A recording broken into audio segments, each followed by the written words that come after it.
absolutely, we should be live any moment. I'll give you the heads up. Okay, thank you.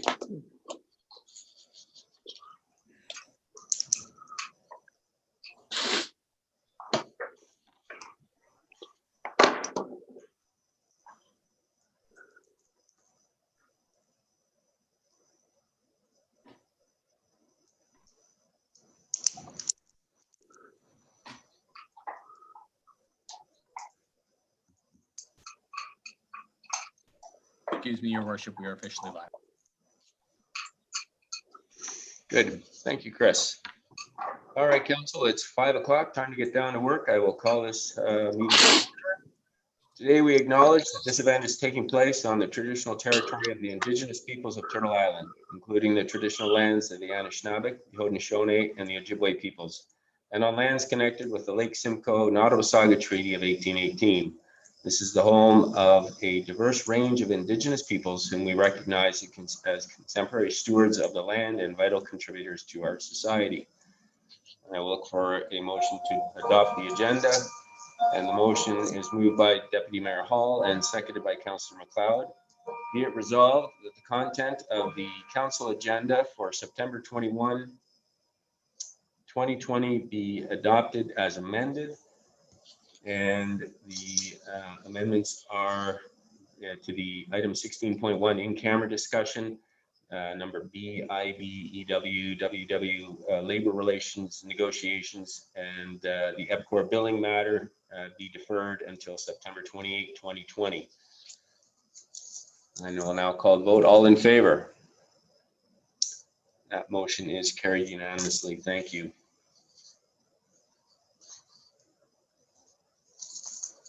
Next up on the agenda are declarations of pecuniary interest in the general nature thereof. Are there any declarations today, Council?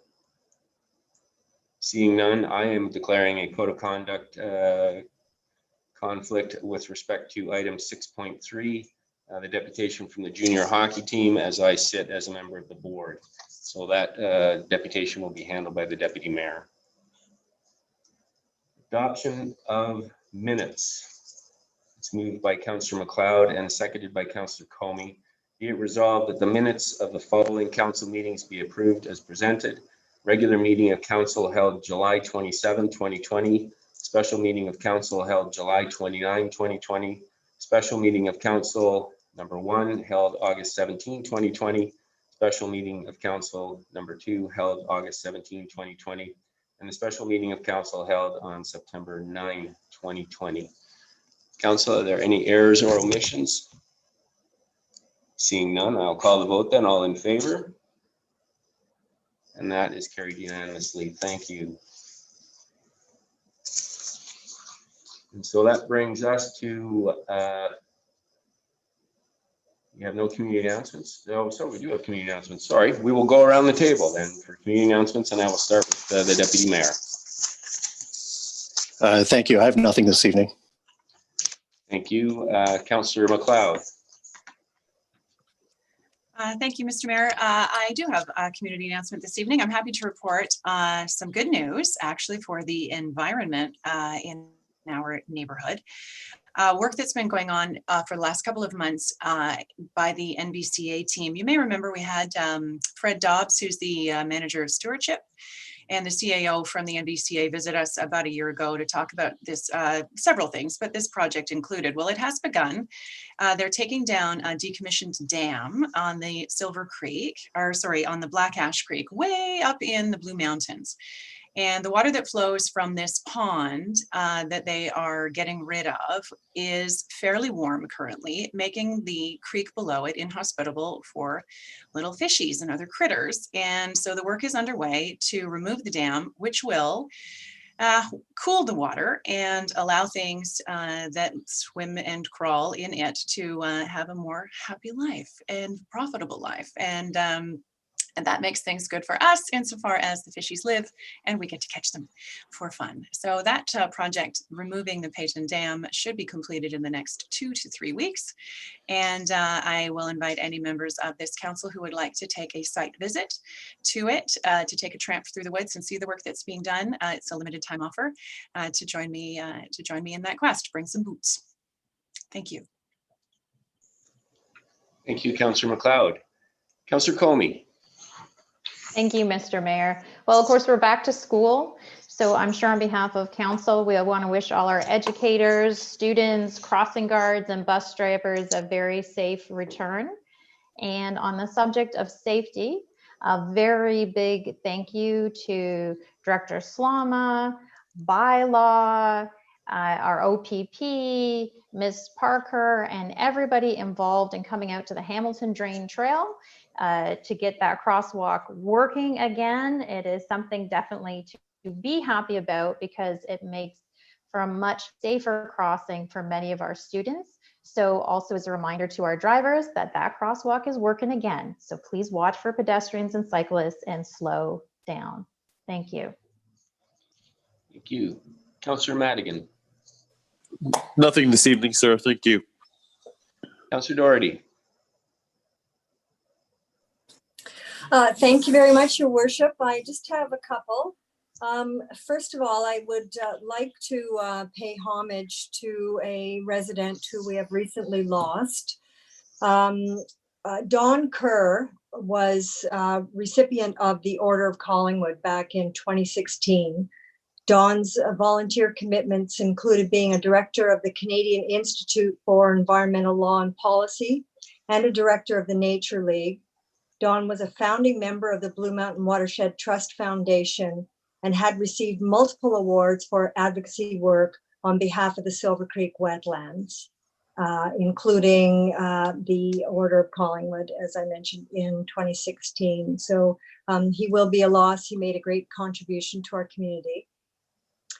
I want to express congratulations to the Collingwood Live and Original Music Initiative, Butter Gallery, and the BIA for very successful kickoff to the 2020 COVID version of Art Crawl.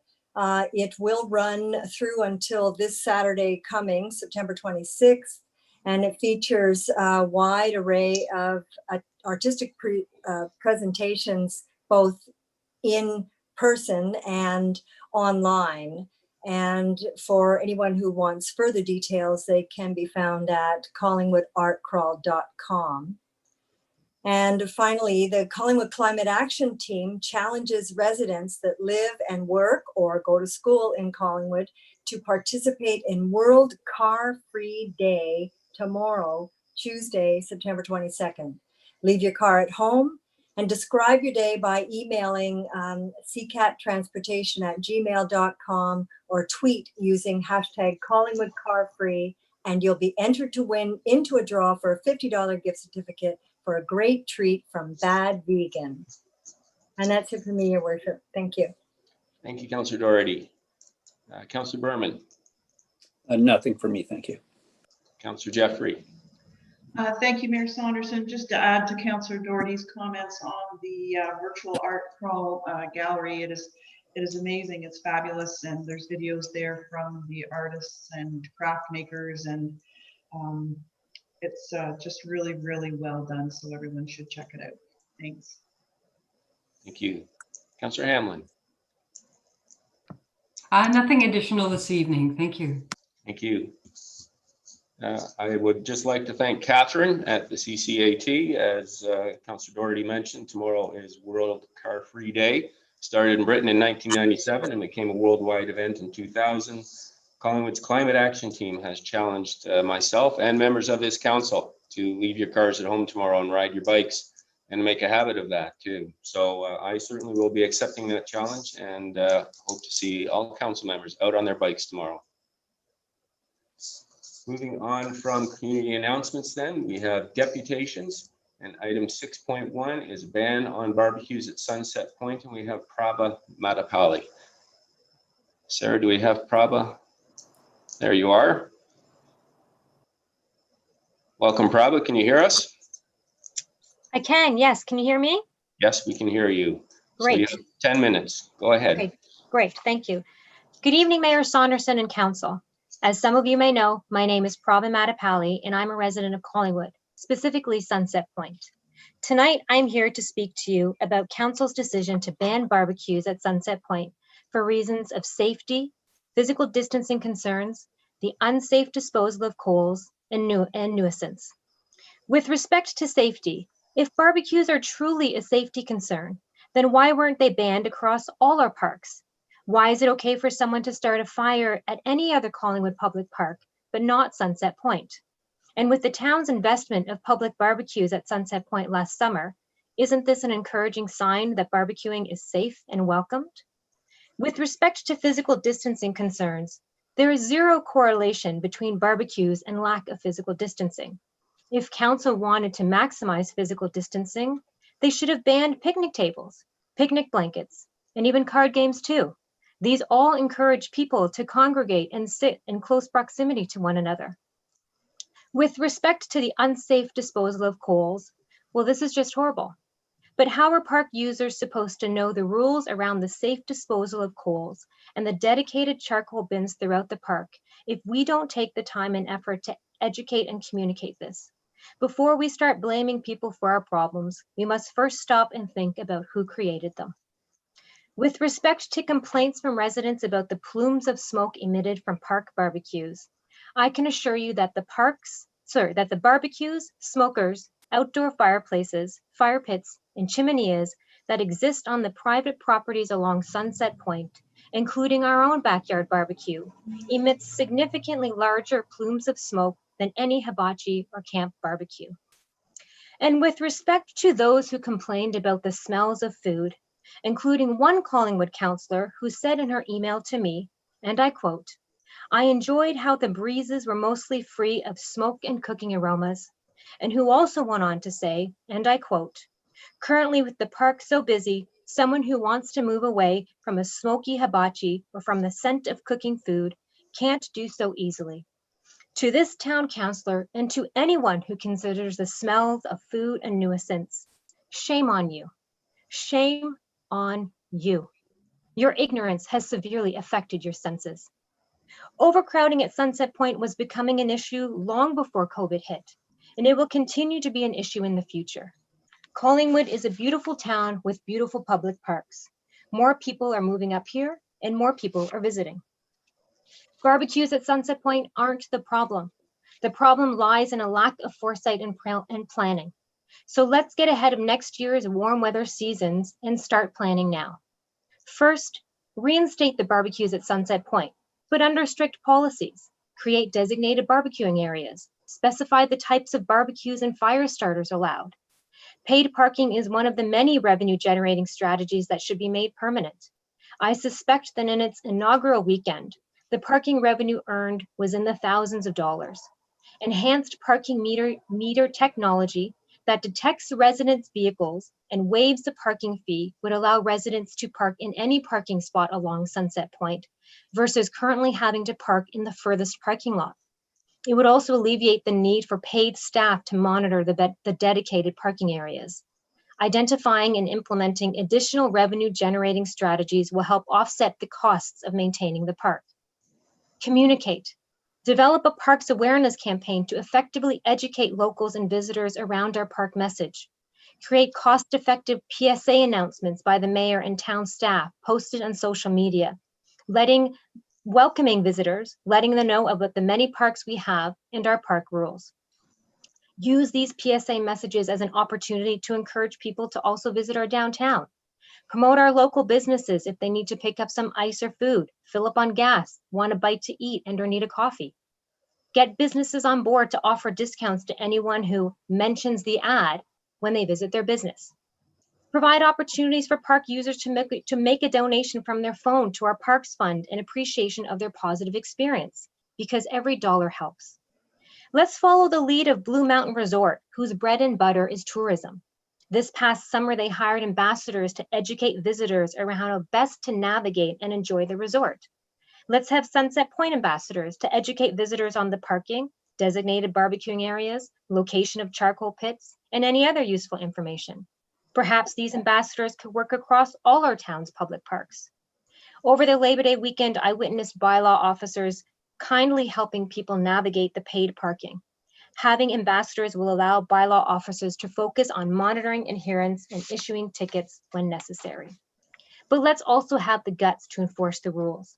If necessary, bring in tow trucks and law enforcement to deal with unruly park users and illegal parking. And last but not least, replace the large eyesore barbecue ban billboards, which I must add have a typo.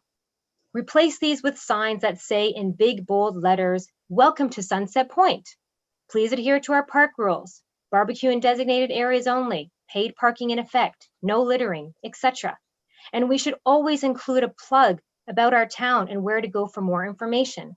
For instance, create a QR code that takes people to a map of our public parks and additional park information, or offer the opportunity to advertise on these boards. For instance, visit Sobeys for your picnic needs. I acknowledge that the suggestions I've outlined will require time and financial resources to implement, and it would be much easier to just continue with the barbecue ban and misspelled signs. But we are better than this. We need to think bigger and act smarter. These are investments in the future of our parks. Sunset Point isn't mine or yours, his or hers, ours or theirs. It is everyone's park. So let's work together on a plan that works for everyone. Thank you for your time and consideration. Thank you. Council, any comments or questions for Ms. Mattappally? Councillor Hamlin? I just wanted to take a minute to thank you so much through you, Mr. Mayor, through to our deputant. Thank you so much for taking the time to come and all of your helpful suggestions. I'm sure we've all made notes. Really appreciate it. Thank you. Anyone else? Councillor Conway. Thank you so much. Through you, Mr. Mayor, to Prabha. Prabha, I'm really sorry that you've had to come again in some respect, because on both occasions that I've seen you here at council, it's to draw attention to some less than better than examples of trying to move forward with policy. So my hope is that in the near future, we'll be able to see you as a deputant on a much more positive note. But speaking of the positive, to touch on what Councillor Hamlin said, I too made a lot of notes. I mean, those were some really brilliant suggestions. We have all our staff here for this meeting. I'm hopeful that they made a lot of notes as well. And I will agree and echo that that is a very large sign at Sunset. And I think you have a lot of intelligent ideas for possibly making better use of signage real estate. So thank you again. Thank you. Council, go ahead, Councillor Jeffrey. Thank you very much, Mayor Saunderson. Not really a question, just an observation. I think there's a lot of learning that happens going through the process of this. I don't think I regret my decision at all, but it would be incumbent upon us to always review the results of what we did. So I think it's very good that the deputant came to give us her comments, but I cannot let it go that I think it's very bad form and disrespectful to call out even unnamed a member of council in terms of name calling. That's not really part of an inclusive community. But I do thank the deputant for coming to have comments. Thank you. Thank you, Councillor Jeffrey. Anyone else? I would make some comments. Thank you, Prabha, for your deputation. You and I exchanged emails and had a telephone conversation, as I indicated to you before. These actions were all temporary that were put in place during the course of the summer, with the exception of the parking changes that were planned in advance. There will be an extensive rethink as we move forward, and there'll be a full opportunity for the public to engage in that discussion. So there'll be lots of opportunity for public engagement. I would say that to date, there have been over 144,000 cases of COVID-19 in Canada, with over 9,000 deaths, and about 1/3 of those have happened in Ontario.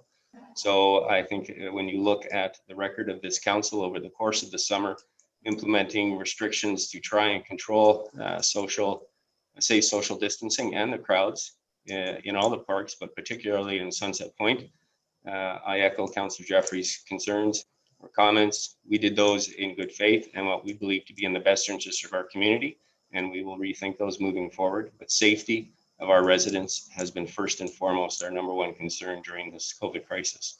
So we look forward to working with the community as we put in place measures for next summer, because it's very likely that COVID will still be with us at that time. So thank you very much for your comments today. Is it possible to ask a question? You can ask a question. Go ahead. Are you able to share with us how many fines were given out at Sunset Point for lack of physical distancing over the summer? I know that there were fines given out. I can't give you the numbers. We can pass that on to our bylaw, and they can provide that answer by email to you. We have Great, your I'd email appreciate that. to that answer. Thank you. All right, thank you very much. And we will go to our next deputant. 6.2, termination of town maintenance of lane between Maple and Beech Street. We have Barry Goodwin and Brendan Munro. Sarah, do we have those in our gallery?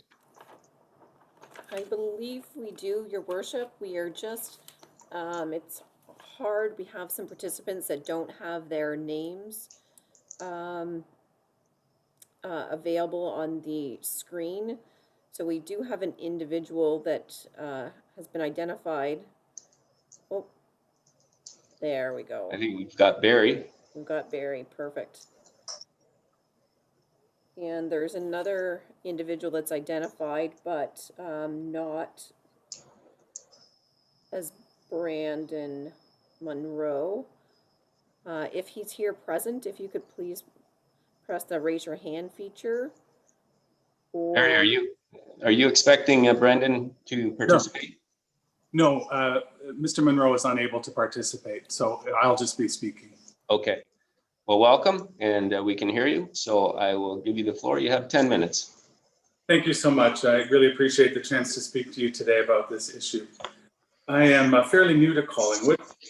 We purchased 114 Maple in April of 2018 and undertook a lengthy renovation. So after a long career with the federal and Ontario governments and as a professor at the Monk School at U of T, I've now retired and Collingwood will be our base. The proposal before you recommends ending the town maintenance on the laneway running between Maple and Beech. I have 6 brief points that I would just like to mention for you to consider before you make your decision. Let me also say that in this exceptional year, I'm sure you have much weightier issues than laneway maintenance on your mind, so I will be quick. The first issue is around the problem definition and the process to engage with homeowners. The issue to me seems to have been defined and considered almost exclusively from the town's perspective, how to reduce the town's legal and safety risk, and I have to assume costs. And I think it's just been a bit too narrow. The unique aspects of this site and the homeowners' needs and interests don't seem to have been seriously considered. We were advised by a registered letter and had 2.5 weeks notice before this evening's meeting, so it doesn't really feel like it's fostering that kind of cooperation or collaboration to solve a problem that I think we need to aim for. The second point is that this change is quite a long-standing agreement based on what seems to me to be a weak rationale, or at least an unclear one. The laneway has been maintained by the town for at least 40 years based on one surviving owner's recall, and likely for much longer. Maintenance in this context just means snow removal and probably an annual smoothing of the surface. There's no lighting, paving, curbs, drainage, or tree maintenance or anything else. It's primarily snow removal. That's not a small thing in Collingwood, I know already. Public versus private land. It's absolutely clear that this land is privately owned, but for as long as owners can recall, the laneway has been treated fairly much as public as well. Walkers, bikers, cars use the lane daily. These are not the affected homeowners, but rather the general public, and people access the United Church, the link to Montessori School, and the Winters Farmer Market when that exists. Most owners, I think, likely assumed there was an easement that allowed the town to be on our private land for the purpose of basic maintenance. Indeed, we need to cross over each other's land to use our garages, so perhaps there is a broader issue of easements or right-of-way easements that are required to eliminate legal risk. But there just has been, it seems, a long-term understanding between and amongst the owners and with the town, so things continued in this kind of informal, undocumented way. Since it's been going on for so long, I understand that uses that have gone on for 20 or more years, such as the laneway, also give rise to common law rights of access. So I think the laneway meets that standard, so we may not need a formal agreement. I just don't know, as I'm not skilled in that area. But it could become a messy situation, it doesn't need to. If the town were to continue its basic maintenance of the lane, I think the homeowners would be highly cooperative in entering into a letter agreement or anything that would require be required to reduce the legal risk that the town feels that it faces. I think there probably are solutions other than what the town seems to have done, which is to say, because there's no registered legal easement in place, they're at risk and the arrangement needs to stop. Unless all the owners agree to cooperate, I mean, I hope they would, it could get messy between owners and certainly would be very awkward trying to prevent the public from continuing to use the lane. That all seems like unnecessary work and effort and drama. The fourth of the 6 points is just access. Stopping maintenance could, for several months of the year anyway, prevent access to established garages and parking areas. We recently built our garage at a significant cost, following and exceeding all of the planning requirements.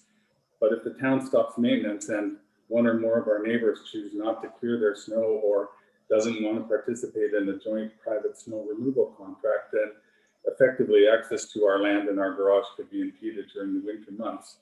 Already one homeowner has said they can't physically clear their snow and can't afford an incremental cost to do so. Fifth is safety. Town officials have indicated that improvements made by owners over time present safety risks relating to snow removal. And this particularly seems to relate to the garage located at 120 Maple, immediately adjacent to my own property. According to the owner, the building was built with appropriate town planning approval and passed all needed inspections.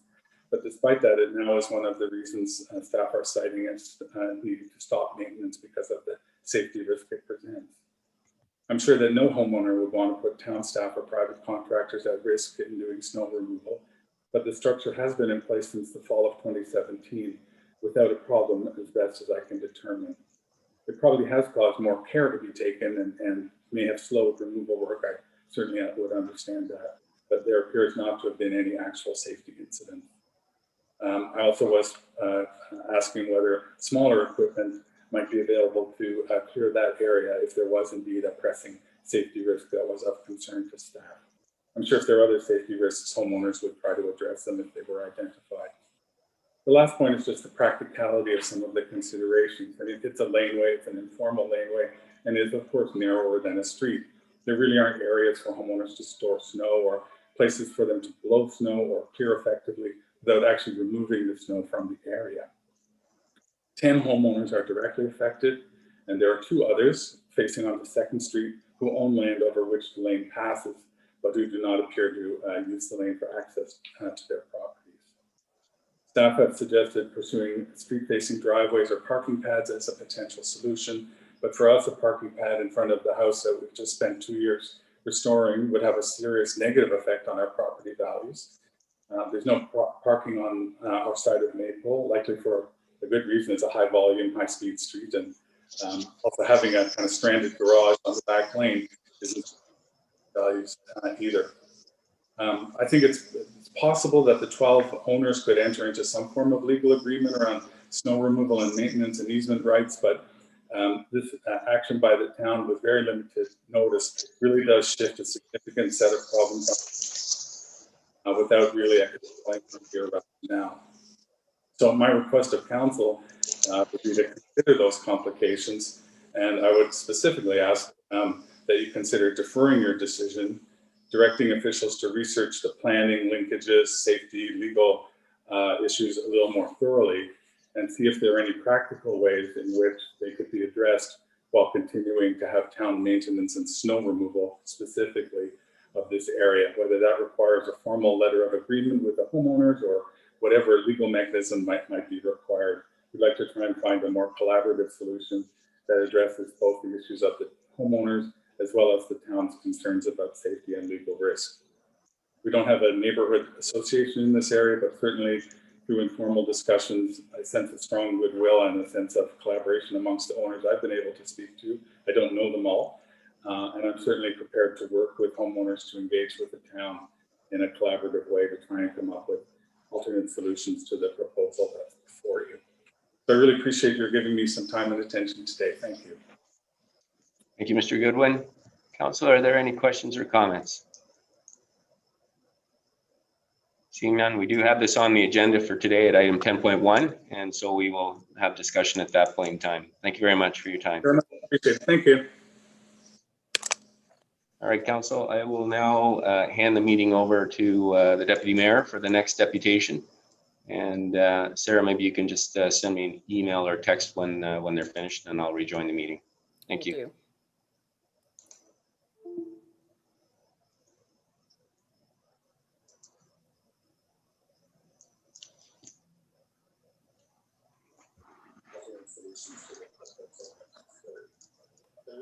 Clerk Almus is our two deputants, former Mayor Terry Geddes and Mr. David Steele. Are they available, ready to go? Through yourself as chair, Deputy Mayor, I believe they are. We also have Marty Savoy that's participating. I don't see his video, but I believe he is participating. Okay, wonderful. And do we know who is speaking on behalf of the group? Is it Mr. Steele? I believe it is Terry Geddes. Fantastic. Okay. Well, without further introduction, I guess former Mayor Mr. Geddes, you certainly are no stranger to Collingwood Council, and you know the rules. So we're pleased to have you here this evening representing the Collingwood Blues. And you've got 10 minutes, or in the hockey world, that's half a period. And the ice is yours, sir. Not stop time, is it, Deputy Mayor? There you go.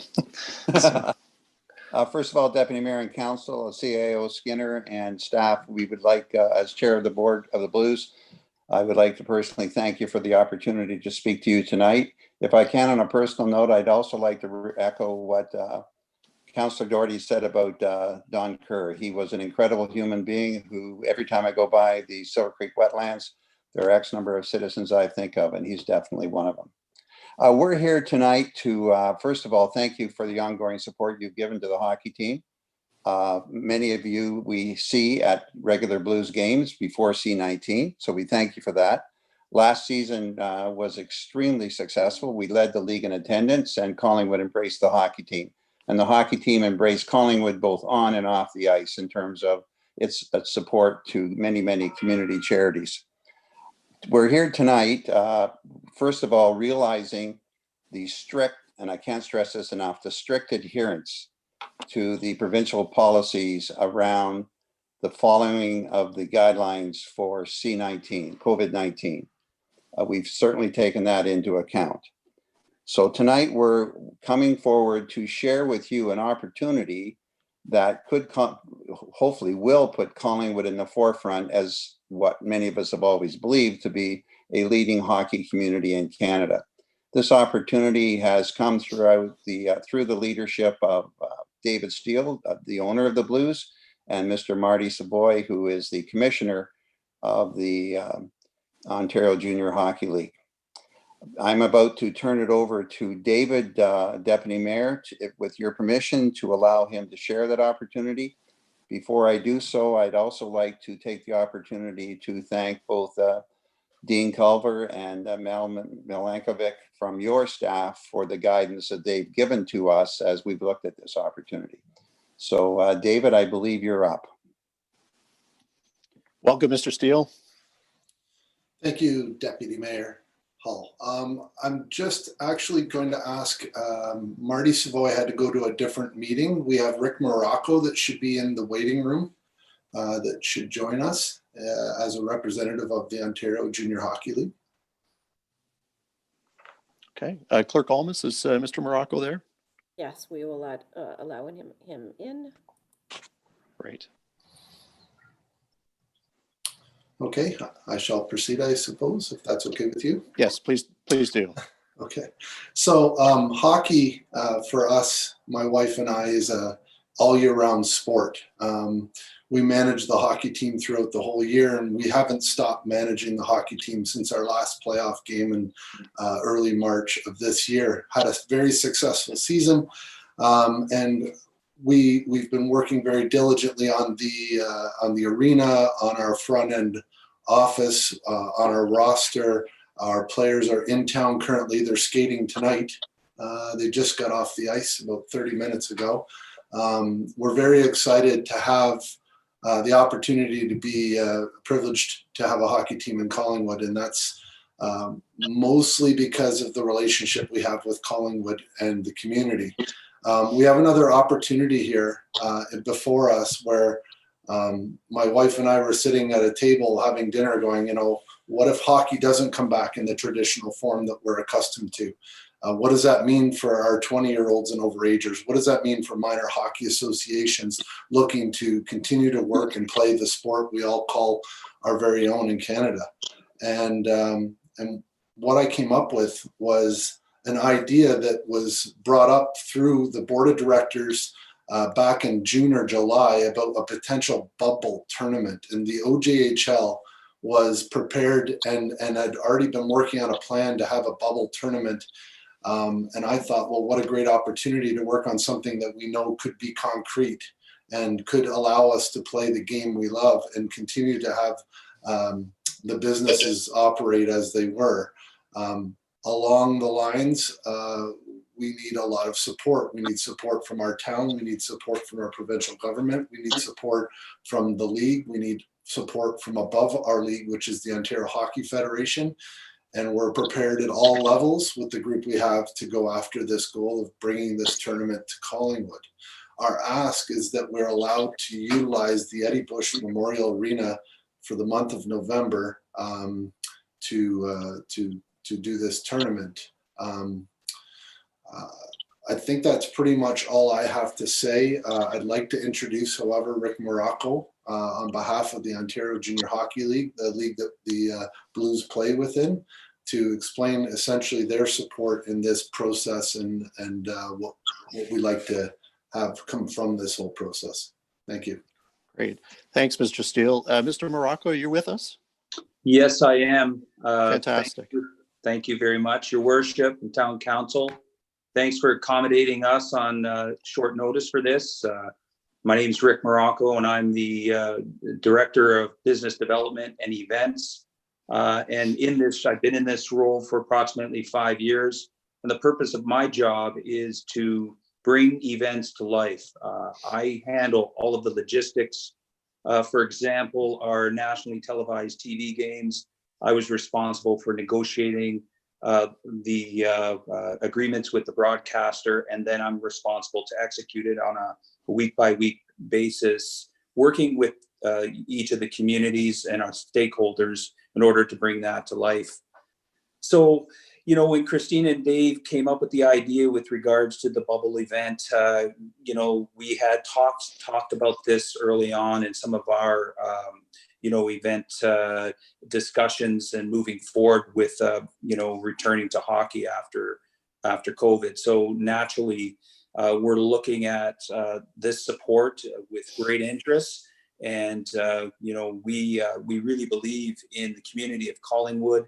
It's a perfect place to make this happen for many reasons that you already know. I mean, just look what has happened in the past year and a half. You're probably, if not the top market in the OJHL as far as we can see.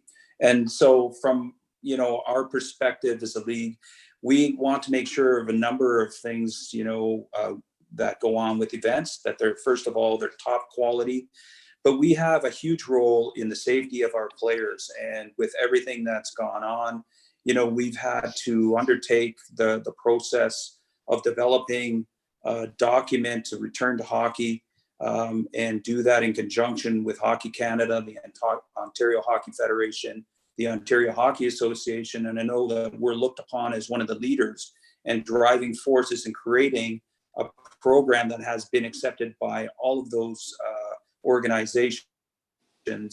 And it takes into account the provincial government's COVID policies and the individual health units whom we would need approvals, and their consideration in order to be able to bring hockey back to rinks. So that being said, we want to partner with all the critical stakeholders, including Dean Culver, Terry, and Foster, to ensure the success of this type of an event. And in my line of business, we want to be number one in everything that we do. We want to run the best events, the best showcases.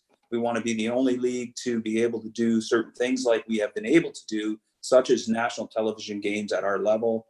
And this would just be another element that we can take into consideration, and with the hope of developing some type of a template that can be used and expanded not only for the community in Collingwood, but other communities in our league and other junior leagues, and perhaps even minor hockey associations, not just in Ontario, but across the country, something that's very important to us to be looked upon as a leader. So, you know, we're willing to work with an exceptional plan, and we're committed to it. And I believe we can produce an exceptional result. That's what our mission is.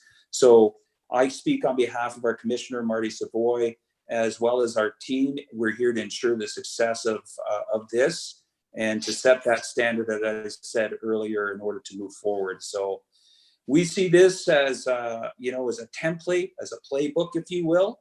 And we want to ensure that there's success in it if we're allowed to move forward with it. So with that, I'd like to hand it back to Terry and Dave. And Deputy Mayor and Council, I should really stress the fact that we will be working with television to ensure that locals are able to watch these games, and actually people throughout Ontario and also potentially nationally. CHCH is a longtime provider of Ontario junior hockey, and we look for them to continue to do that. We also, as you know, have live streaming of all the Collingwood Blues games. Now, Deputy Mayor, we also had opportunity to work with, as I said earlier, Mr. Culver and Mr. Milanovic, and if you have any questions of them, I would see that also there if you need so. Wonderful, thank you. Well, we're coming up to our 10 minutes, and unfortunately, unlike soccer where we've got stop time, we're going to play by the rules here. So I just I want to thank the three of you for being with us this evening and preparing this presentation. And I'll just turn it over. Are there any members of council that would have any questions of the three gentlemen or for staff specific to this item? Councillor McLeod.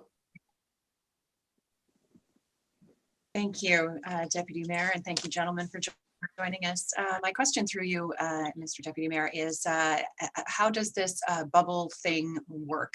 And I've been watching, obviously, the NHL, and I'm assuming it's something similar to that, insofar as the kids don't go anywhere and don't see anyone other than each other.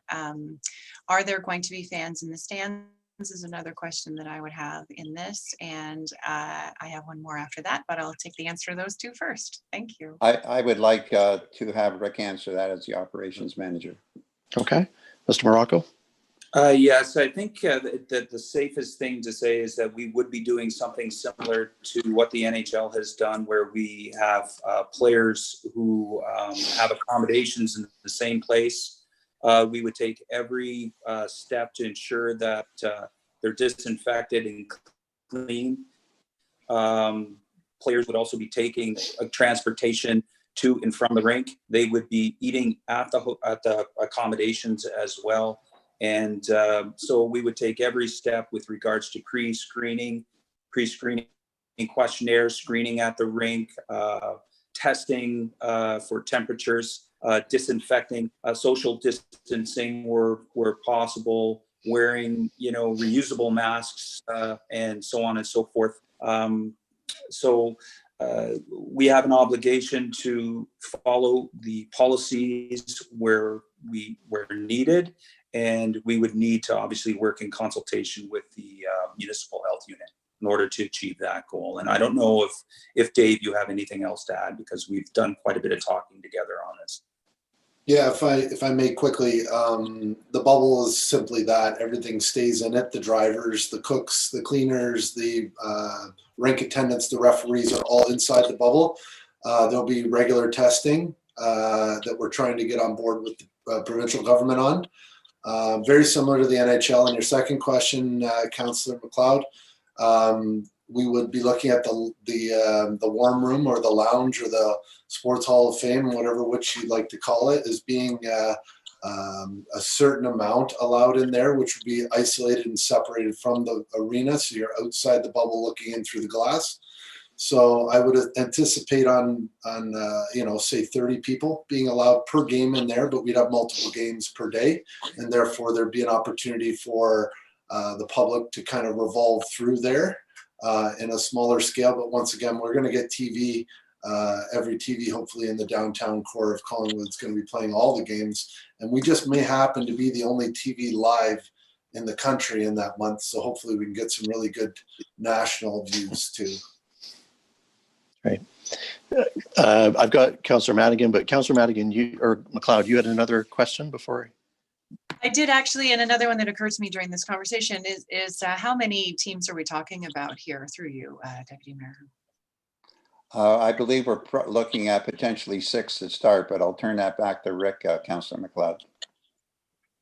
Well, I think what we're going to do is we will have a number of different variations, whether it's 5, 6, 2, depending on, you know, how the discussions progress moving forward. So our planning will be in terms of budgeting various options, and depending on, you know, how the discussions go with, you know, with the community of Collingwood, with your worship and the council, we would, you know, make that decision based on that in consultation with Dave.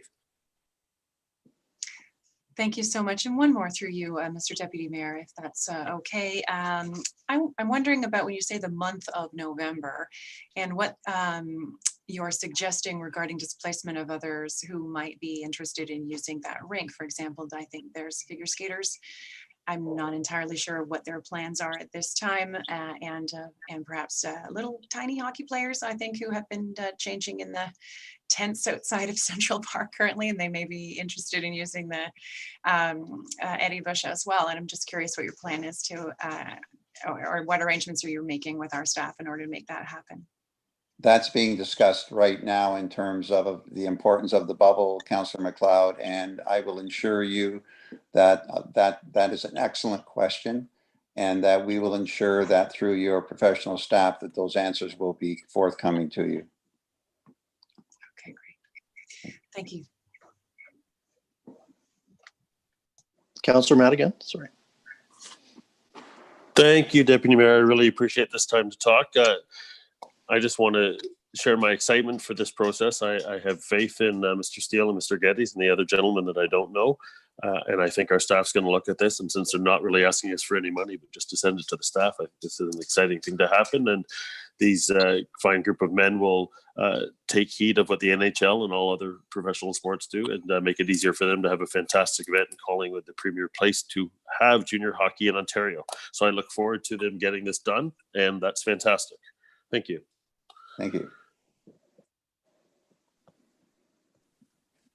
Sorry, thank you. I've got Councillor Jeffrey and then Councillor Doherty. Thank you, Deputy Mayor Hall. Just a comment through to the gentleman that if they do the cardboard cutouts for fans in the seats, give me a call. Well, make sure your picture is one of them, Councillor Jeffrey, in your normal hockey game seat. I assume they would be sponsorship through you, Deputy Mayor. So. And also your grandson, yeah, Councillor Jeffrey. Perfect. Councillor Doherty? Thank you very much, Deputy Mayor, and through you to Mr. Geddes. Excuse me, can the town anticipate any revenue stream coming to it as a result of this event? I would say that the economic impact will be off ice, Deputy Mayor or Councillor Doherty, in terms of Collingwood itself. You're going to have economic impact in the shoulder season for your hotels.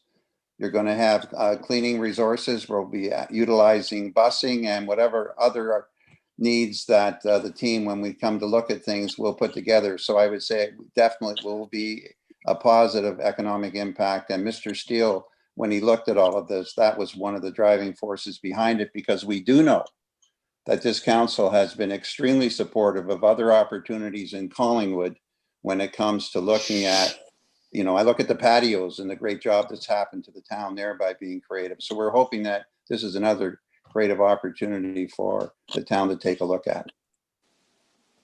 Thank you. Thanks. Great. Are there any other questions from members of council?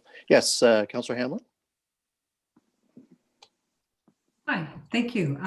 Through you, Deputy Mayor, to our deputants, Thank you for bringing this to us. I'm sure all our players are so anxious to get back on the ice. And I was grateful to hear the intention to follow all of the COVID guidelines. So my question really is with respect to those guidelines.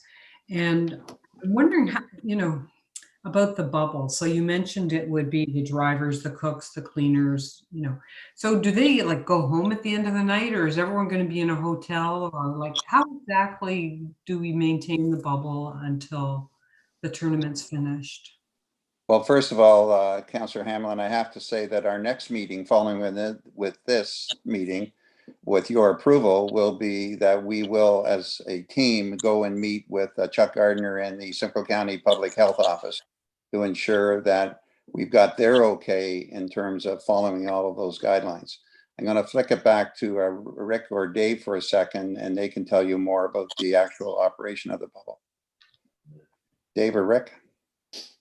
It's either of us, really. We're looking at the NHL's process. We'll have access to their entire process with the government of Ontario. We're scaling it now. We're just going to scale it down. It's not going to be as long. It's not going to be as many. There's not going to be a need for as many conjugal visits and such. These are just things that we have to vet out in our process. But essentially, from my understanding and my reading of this bubble process, and Dean Culver mentioned today that we're going to get really sick of hearing the word bubble soon, but it's going to be said a lot. It's essentially just cutting off the outside world and risk of infection and testing.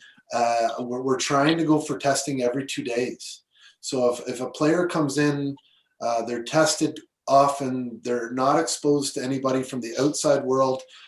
We have what's required to operate a hockey tournament inside the bubble, staying in the hotel with us, being fed from our own chef that works within the building the entire time.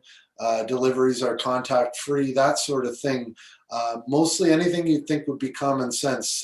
If you don't want to get bit by mosquitoes, don't go outside, right? So essentially we're going to stay inside, and we're going to learn inside through high school education, and we're going to work out inside, and we're going to socialize inside, and we're going to play hockey and develop these young men. And that's really the overall goal. And the Ontario Health Department and Simcoe region will help us, guide us to do that the safest way possible, because without their approval, we can't do any of this. Okay, thank you very much for explaining that. There are any other questions, comments? Okay. Seeing none, before we move to the staff recommendation, I just would like to thank former Mayor Terry Geddes, David Steele, and Mr. Rick Morocco for being with us this evening. Mr. Morocco, thank you for your recognition of Collingwood's support of the Collingwood Colts, now Collingwood Blues, in their inaugural season, I should say. Whether it be soccer, paddling on the water, road cycling, skiing, or hockey. Sport is very much in the DNA of Collingwood, and we're proud to be home to the Colts, and look forward to this opportunity pending the approval of council. So with that said, we do have a prepared recommendation that I'd like to put on the table. I just would like to clarify before I do. Councillor Comey, you're the mover. Would you still like to move, or do you have an amendment to put forward? Thank you, Deputy Mayor. I do have an amendment to put forward, please. Okay, so with that, if it's okay, I'm going to ask that Councillor Berman move the motion to put it on the table. I'll have Councillor Madigan second it as per our motion sheet, and I'll just read it in, and then we'll table the amendment if that's okay. Absolutely. And so we're looking at a staff recommendation moved by Councillor Berman, seconded by Councillor Madigan, that council hear and support the proposal for the Junior A hockey tournament as presented in principle, and proceed based on staff review of feasibility impacts to arena users. And with that, I will then turn it over to Councillor Comey, and if you would like to table your amendment. Thank you, Deputy Mayor. And I do believe our deputants did an excellent job outlining their take on the COVID-19 protocols and that. But I think for the benefit of our public, it'd be helpful to simply add in the amendment that says that staff will also seek to have the approval from the Simcoe Muskoka District Health Unit when they circle back to us with their recommendation. Okay. And Councillor Comey, do you have a seconder for your amendment at this point? Councillor Hamlin, thank you. Are there any questions specific to the amendment? Okay, seeing none, then I'll call the question on the amendment. All those in favor? And that's carried unanimously. Thank you, Councillor Comey. Given that it's carried unanimously, I assume that the mover and seconder of the original motion now as amended are still okay with the motion now amended. Thank you.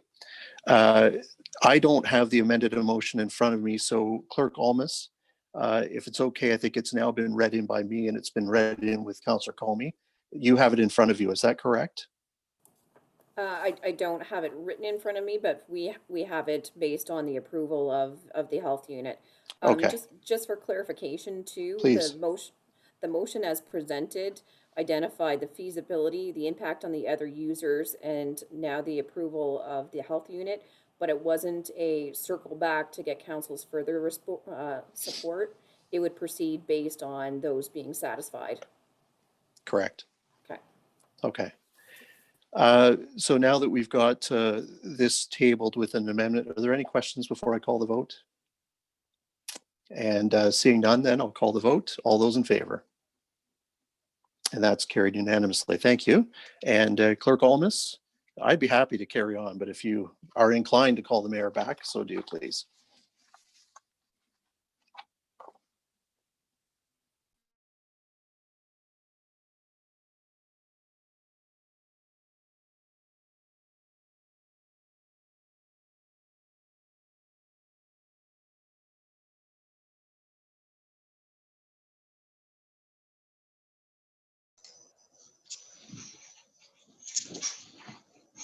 Okay.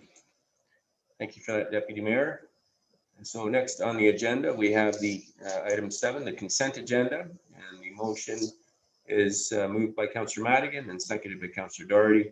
Be it resolved that the general consent agenda, having been given due consideration by council, be received.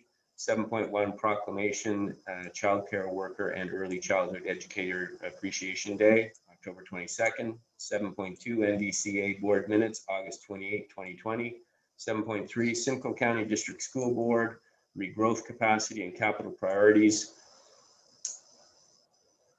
7.4 seems to be the same thing, so I think we'll go with 7.4 being ACE cab, cessation of accessible taxi service, and 7.6 Tim Fryer, letter re current municipal property taxation levy and related matters.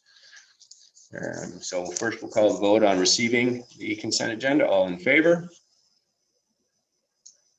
That is carried unanimously. Councillor, are there any items that you would like to pull today? And this is for information questions. Councillor Doherty. Thank you, Worship. 7.4, please. That's the ACE cab, cessation of accessible taxi service? Yes. Okay. Are there any other items, Council? Go ahead, Councillor Doherty. Thank you, Your Worship, and through you to staff. And just for the public, so ACE cabs have advised that they will be terminating the on-call accessible cab service as of October 1st. Through you to staff, what options does that leave for our users in this community? Councillor Doherty, I know you have put in a notice of motion, and I know that Director Slama has a presentation to go in under that. So perhaps we can just defer that item to when it comes up. Unless Peggy, do you want to answer that now? Thank you, Mayor Saunderson. I was going to just provide some additional information about our accessible transportation services in the town and provide some background on how we got to this situation today, if it would be appropriate to do that now. I don't have an actual presentation for later, so. Okay, well, let's go ahead now then. Okay. So accessible transportation is a legislated requirement under the Integrated Accessibility Standards Act. And Collingwood provides accessible transportation in various forms. We have our Caltrans conventional transit service, which is our buses. We've got our specialized service provided by the Red Cross, and we have accessible on-demand service that was provided by ACE Cabs. And so unlike our neighboring municipalities, the additional provision of on-demand service was offered because Collingwood issues taxi licenses, and we had the ability to offer accessible licenses to providers who were able to provide the service. And so the town started this in 2007, and that means we provided this accessible on-demand service prior to the legislation requirement in 2013. Therefore, we do have a long history of providing this service, and it has evolved over the years and has been provided by a variety of providers. ACE Cabs has been one of the key service providers in collaboration with the town for many years in offering this on-demand service through their accessible taxis. The town's most recent contract with ACE Cabs ended in April of 2020. And it was mutually understood by both parties that ACE Cabs would continue to offer the service once the contract had elapsed. But given some unforeseen circumstances brought on by the COVID-19 pandemic, ACE Cabs has had to make some operational changes that unfortunately caused them to discontinue the operation of the on-demand accessible taxi service. And so we have provided notice that as of September 30th, this will no longer be available at the town. So upon receipt of this information, the town immediately started to consider options to continue this service. We are working closely with the Accessibility Committee to understand the impacts to our community of having this service available and on the opportunities in our community to continue to provide this. And in particular, again, we're talking about on-demand service. So we are considering numerous options for service continuity, and we need to just look at those options in perspective with our town policies. So that's what we're looking at with the committee. And, you know, again, I'll just repeat that staff do understand this is a valued service, and that it's important for us to be able to offer some form of reliable transportation for our accessibility committee. So we will continue to work with the committee and continue on some cross-department collaboration to try and find options for the continuation of the service. In the meantime, to answer Councillor Doherty's question, the options available to people with some accessibility needs after September 30th are our Caltrans buses, which have ramps, and there's some assistance provided by the drivers to secure people in wheelchairs on the bus service. And then there's also the Red Cross specialty transit service. And this one, this service you do need to book in advance. And so I know that they're already receiving some calls, but those are the options that we have. And if there's any other private alternatives out there, but for people to explore on their own, but that's what the town can offer at this time. Thank you, Director Slama. CAO Skinner. Thank you very much, Your Worship. I did want to add to Director Slama's note to Councillor Doherty that the town provides substantial supports for the Red Cross service, including the provision of vehicles as well. So as a council, you and us as staff are trying very hard to fill these needs. Thank you. Thank you, CAO Skinner. And also our residents should be aware that the County of Simcoe Links Transit has a Links Plus that operates, and it goes along the same routes as the conventional service. So you can go online to the Simcoe County website and find out the specifics about making arrangements. I know that the county is investing about $200,000 in upgrading their scheduling software. So that may be another alternative as well. Does that assist, Councillor Doherty? Yes, it does. So as you alluded, I will be bringing forward a notice of motion to ask staff to pursue some specific strategies so that we do not result in any kind of a net loss of service to those in our community who rely on these services. And you will have that opportunity under notices of motion. Thank you. Councillor, any other items to be pulled from the consent agenda? Councillor Hamlin. Thank you, Mr. Mayor. I don't have any other items, but I was wondering if I could ask one question of Director Slama based on her presentation. Okay, well, I think that might be useful during the discussion about the notice of motion, so that we can tie the two in at that point in time. So I'll defer that. All right, Council. So item 8 is reports and minutes of other committees. And it is moved by Councillor Doherty and seconded by Councillor Berman.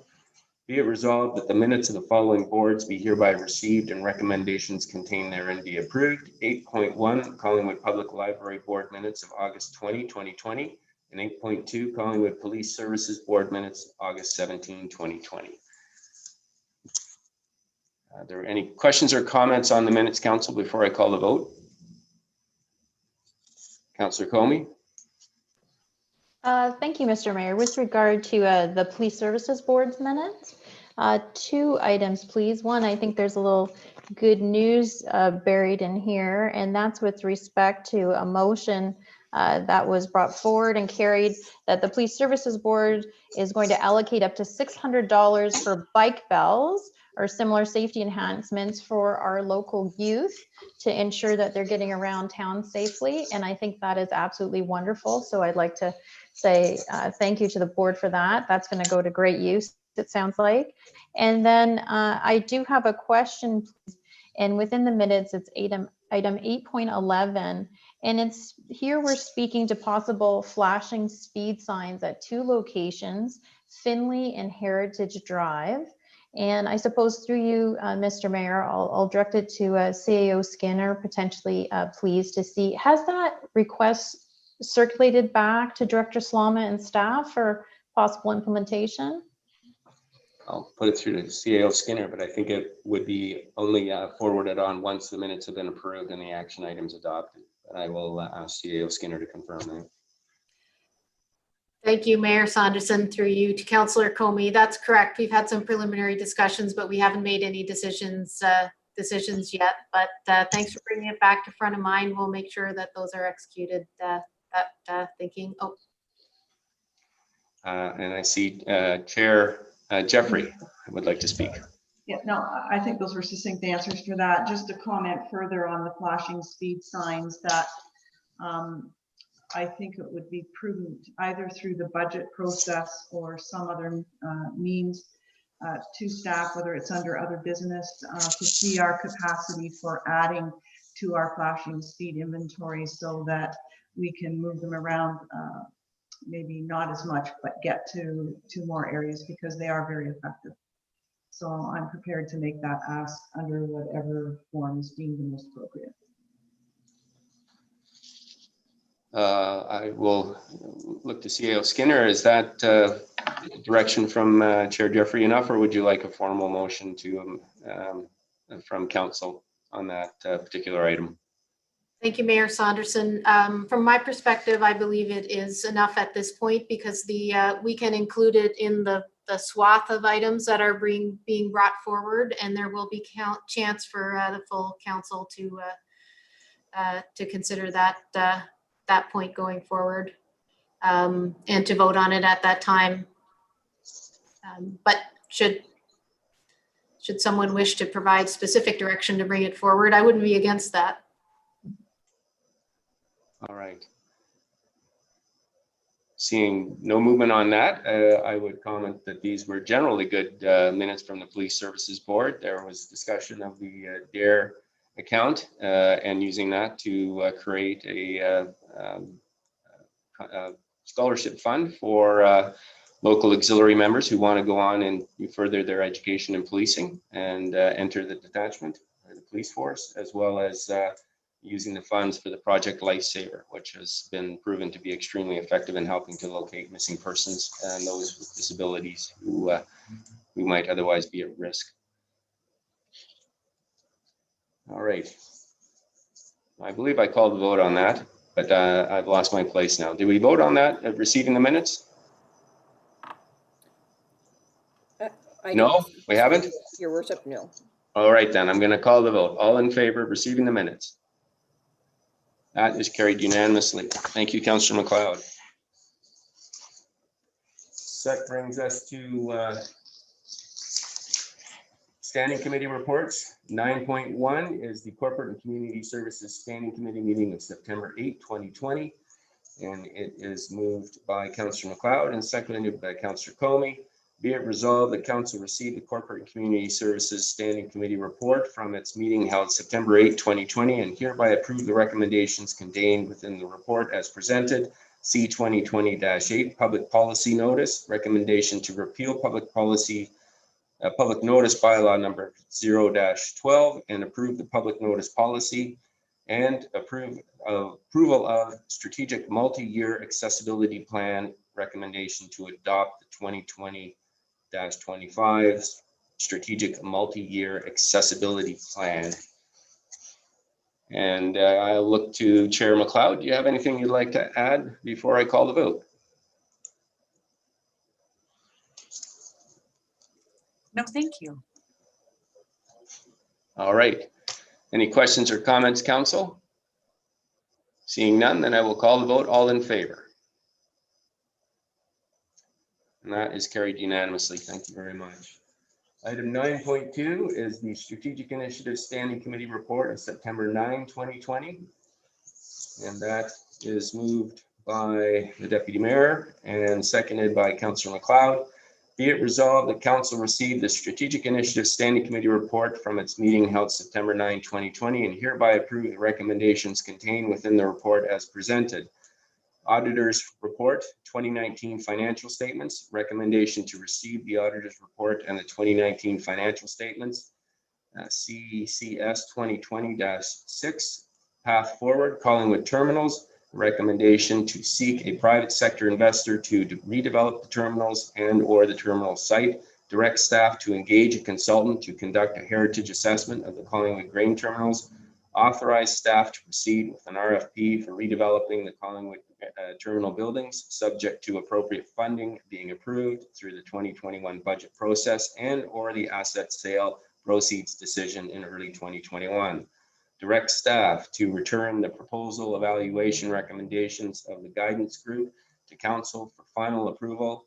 Authorize a placeholder of $3.5 million within the proceeds of the hydro utility and airport asset sales to enable Council to act on terminal or split related opportunities, such as the potential upgrade of Heritage Drive, including utilities, and or the creation of related park facilities. And 3, the initial 2021 budget discussions and expectations, recommendation to endorse the budget planning schedule, endorse the criteria staff will use to qualitatively assess and rank potential growth and service enhancement expenditures, develop a budget scenario where the 2021 tax rate is the same as the 2020 tax rate, and that the operating portion of the 2021 budget be capped at 2% above the 2020 operating budget, and any excess will be budgeted into capital assets, renewal projects, depleted reserves, and reserve fund. Well, that's a lot of ground we covered there. Council, are there any questions or comments on any of the individual items before I call the vote? Councillor Doherty. Thank you very much, Your Worship. I just wanted to thank staff once again for their analysis of the opportunities that potentially lay in front of us regarding the redevelopment of the Collingwood terminals. I think what we have in front of us here is an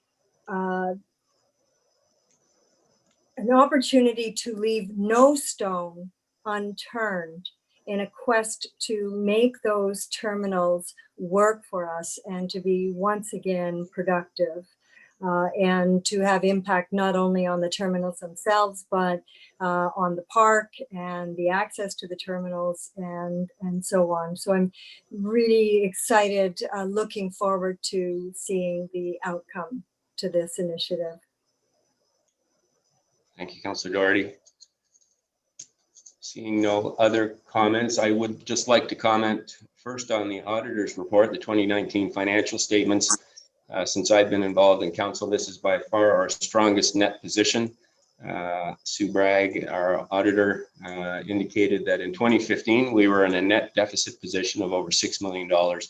And now, 4 years later, we're sitting in a net surplus position of over $34 million. So that's certainly a very strong position to be in. And finally, on the budget, we are heading into a very strong budgeting position as well. While we're very early on in the process, we're looking to be able to generate the same or more in terms of our levy this year without increasing the tax rate. So that is very good news, and we have our work cut out for us, but it's a good start to be in. So having said that, I will call the vote then. All in favor? And that is carried unanimously.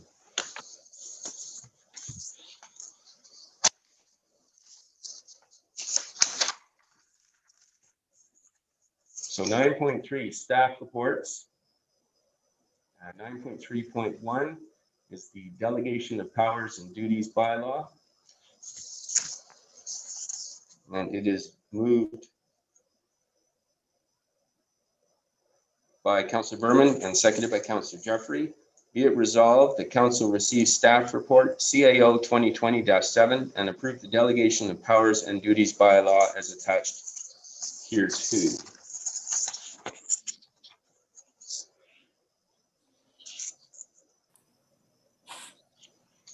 Are there any questions or comments, council, before I call the vote? Seeing none, then I will call the vote. All in favor? And that is carried unanimously. So that brings us to item 10, staff report. P 2020-17 maintenance of 2nd Street back access lane. And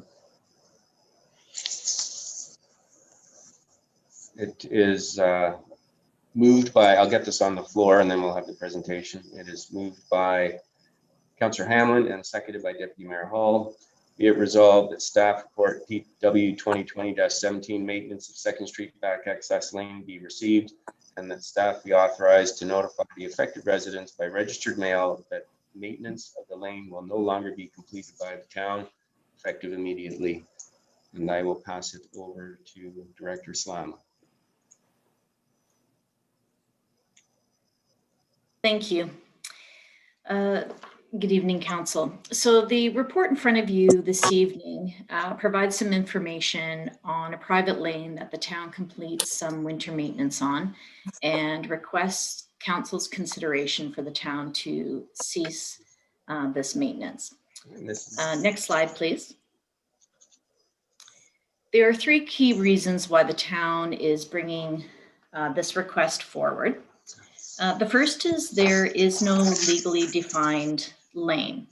As this first slide shows, there is a lane there, this back lane, but it runs over the back portion of all the private properties.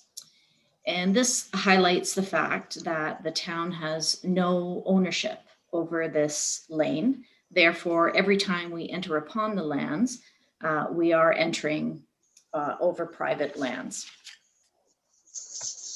Secondly, there is no agreement between the town and the private landowners to complete maintenance of the land. As the deputant referred to or spoke about earlier this evening, it is true that the town has been completing maintenance on this lane for quite some time. But with no agreement, there is no obligation or commitment for the town to continue with this work. Again, the town enters private property with our equipment, and then town carries out, when the town enters this private property with their equipment, they carry a certain amount of liability and risk. And these are some of the concerns with staff regarding completing this maintenance. So what are some of the risk and liabilities? And I've included in the presentation today some pictures from the lane just to give us some perspective of some of the complexities of doing this work. Next slide, please. So this shot is from 2nd Street, and the lane is the laneway or the entrance that you see on the right-hand side of the road. Next slide, please. This is looking down the lane from 2nd Street. So you can see we're maneuvering between a hedge and a home. Next slide, please. This is at the back of the lane. So now we're at the back of the lane, or the south end of the lane, and we're looking at the Trinity United Church. And you can see how the garage on the left-hand side, and there's some planters on the right, and I'll show a shot of the lane beside the church later on. Next slide, please. This is looking from the church back parking lot. So we're looking north down the lane. And it just, again, I believe provides some perspective of how the snowplow needs to maneuver to clear the snow. Next slide, please. And this is a shot from, there is a laneway on the north side of the United Church. And this is a shot from that lane. So this lane is part of the church property, and they have it labeled as one way heading east. We're looking west right now. So that just provides some perspective on the lane. And if we could go back to the 2nd slide. So we've got a single lane, there's some planters, there's the garage, and those are some of the others. There are some other structures that you can kind of see from this topographical image that are close to the edge of the lane as well. The third reason we bring this forward is safety concerns. So it's difficult for the town to maneuver the lane, and the town will have to drive in and push the snow forward, and then the plow will have to back out of the lane, and then we'll have to look at how we go back and remove the snow with a loader later when it collects. So lots of safety concerns related to this, for a driver of the plow, concerns for the residents, moving in the vicinity of the plow in this tight lane, residential property, and our potential to damage it.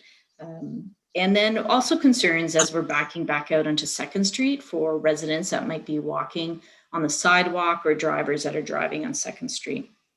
So we feel that these are, significant and of paramount importance when we consider the work that we're doing here. So just to summarize, so there is no defined lane. The town has no ownership over this lane, and no agreement with the landowners to complete maintenance. So when we compare this to other back lanes that exist in town, and there are some, this is the only non-town owned lane that the town completes maintenance on.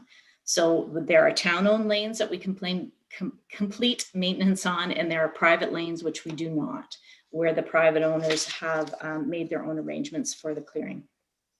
So from our perspective, we try to look at providing our services that are fair and equitable to all our residents. And we feel that, this service isn't meeting that criteria. And we have identified some of the risks associated with the difficulties and the complexities of doing the maintenance. And again, the deputant was this evening, mentioned that there hasn't been any incidences, and that is true, and that is fortunate. But I think that it is time to give some consideration to ceasing this work. So these are the primary reasons why the town has brought this forward for council's consideration. And if the town was to cease maintenance on this lane, then it would fall under the responsibility of the private property owners to look after the maintenance, whether they do that collectively or on their own. Hopefully they'd be able to do it collectively. So if there's any further questions, I'd be happy to try and answer them. I also have Manager Daniel Cole is with us this evening as well, if there are some particular questions about how the work is completed. Thank you, Peggy. Councillor McLeod. Thank you. Thank you, Director Slammer, for that. And I do have several questions regarding this. First of all, what is it that led us to revisit this issue in the first place? If we've been doing this, as the deputant said, for 40 some odd years and possibly more, what happened to make us think about it? So I think sorry, Mayor Saunderson, through the mayor to Councillor McLeod. It's been on the mind of staff for a few years, and as mentioned, there is a more recent garage structure, which is the one closest to the church, and so we've been doing what we can and working around that, but it's becoming uncomfortable, I guess, maybe, right? And some investigation. Further investigation into why are we doing this led us down the path of understanding that, yeah, we have no easement, we have no ownership, and we have no agreement. So it's coming forward today. Thank you. And through you, Mr. Mayor. Yes, thank you. Through you, who does own it? So, because I'm thinking when you took us through those photographs, if the owner of the property that fronts onto 2nd Street decided that they wanted to put up a fence around, or a bigger fence around their property, are they the one who owns the entrance from 2nd Street, and then it's individual pieces all the way along? Is that what we're looking at here? Mm-hmm. Through the mayor to Councillor McLeod. So when you look at the properties on 2nd Street, the two face, one is addressed off of Maple, one is addressed off of Beech, and they back onto each other. Right at 2nd Street, there is a very, very small sliver that is town owned, but it's 0.5 meter in width. So if the properties owners, I believe that the property owners could place some delineation in between their properties. In consultation with some property owners that reached out and spoke to me, one did indicate that he thought there was an agreement between all of the property owners registered on the titles of all the properties. When we did our search, we looked for any documents that were in favor of the town. So we did not find such a document, but it's possible if there is an agreement between all those property owners, then maybe it speaks to the inability to block that lane. But to my knowledge, we're not aware of any agreement, but there might be. Right. Thank you. And a follow-up as well. So my concern, I think, is that we've got, this is a new situation for these homeowners, and they're used to a certain level of service, and they're mourning the possible loss of this, and trying to scramble to figure out what to do. And I think it behooves us to help and find a solution to provide services for our citizens, especially when we've been providing it this long. And so have we done anything, or is there something that we can do to help mitigate the loss here? Is there, you know, if someone wanted to instead have access to their garage from the street, like, do we have to, can we provide curb cuts? Can we waive fees for stuff that they would need to do to make that all happen? Like, what sorts of things can we offer something to make this better? Through your worship. Yeah, go ahead, Peggy. So have we done anything, or is there something that we can do to help mitigate? Some strange feedback. Is there, you know, Oh, it's such a good question. We're hearing it twice. Yeah, that's right. There we go. Okay, through the mayor to Councillor MacLeod. So a majority of the properties that include this lane already have accesses off of Beech Street and off of Maple. There are a couple that do not. In looking at it, Manager Cole is confident that if the homeowner wished to have a driveway off of either Maple Street or Beech Street, that we would be able to offer an entrance permit to those homeowners. I guess I think that there is other options if they want to retain their access and use the back lane as their main access, but it would require some collaboration with their neighbors. Any follow-up, Councillor MacLeod? You're on mute there. Sorry. Yeah. So would there be permitting issues that we could help them with? Is sort of where I was going with that. Would we need to provide permits, and could we do something to help through your worship? Yeah, go ahead. Say. Through the mayor, yes, we would have to issue some permits, so that would be a consideration. And maybe Manager Cole, since we see he is connected now, maybe he could speak to what some of the requirements. Oh, did we lose him already? Oh, there he is. He's back. Thank you. He could speak to some of those particular requirements that the town could consider, waiving or offering something for. Daniel?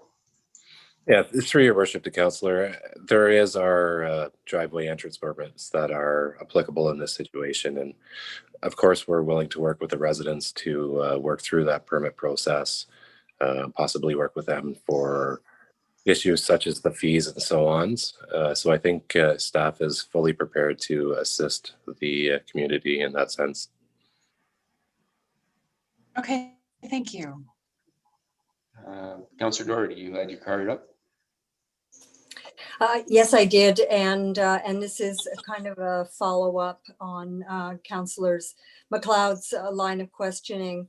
First of all, I will say that I do support staff's decision on this out of an abundance of caution for sure. And also, I think we need to be treating all of our residents equitably. And in this case, this is not an equitable arrangement. However, would we consider entering into an agreement with these residents whereby we would provide snow removal at their expense, i.e. the town would charge, the town would also recover its costs to create such an agreement with the residents?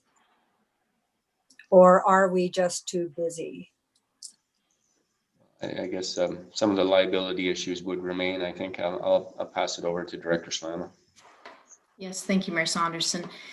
Through you to Councillor Doherty, absolutely. Like those liability and risk and legal issues would remain, and I think it's part of what I'm trying to draw your attention to is the complexities of clearing that lane. That it is difficult, from a cost perspective. I'm not sure that it's like overly significant when we look at all our snow removal costs in town, but it certainly is a service, as you mentioned, that we are providing in this case. That, as I mentioned, we're not providing another private lanes. Any follow-up, Councillor Doherty? No, thank you. Okay, are there any other questions or comments, Council, on this issue before I call the vote? Go ahead, Councillor McLeod. Thank you for your indulgence, Mr. Mayor. I wonder if I might be able to offer an amendment to the motion that is on the table.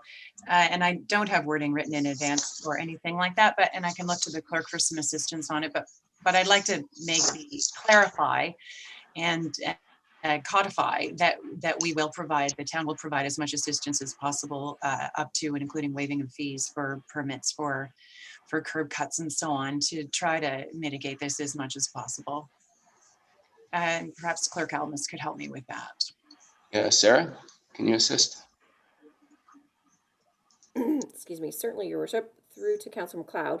So to make this an amendment, is this, you're requesting the addition of this added to the motion to say that staff would assist as much as possible, including the waiving of fees for an entrance permit, and strictly related to the entrance permit?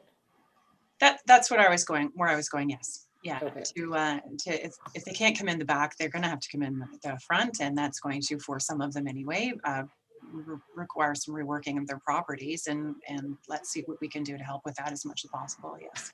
So those words are perfect as far as I think. Certainly, through Your Worship, then that would be an amendment that would require a seconder.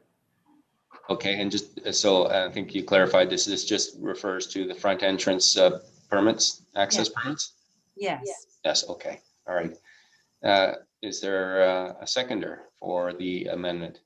Councillor Doherty. So first we'll call are there any comments or questions on the amendment itself before I call the vote? Seeing none, Deputy Mayor, go ahead. I stand to be corrected, but when I look at the topographical map, there is only perhaps one property that would have clearance or allowance for entry off of Maple or Beech, and they already do. Oh.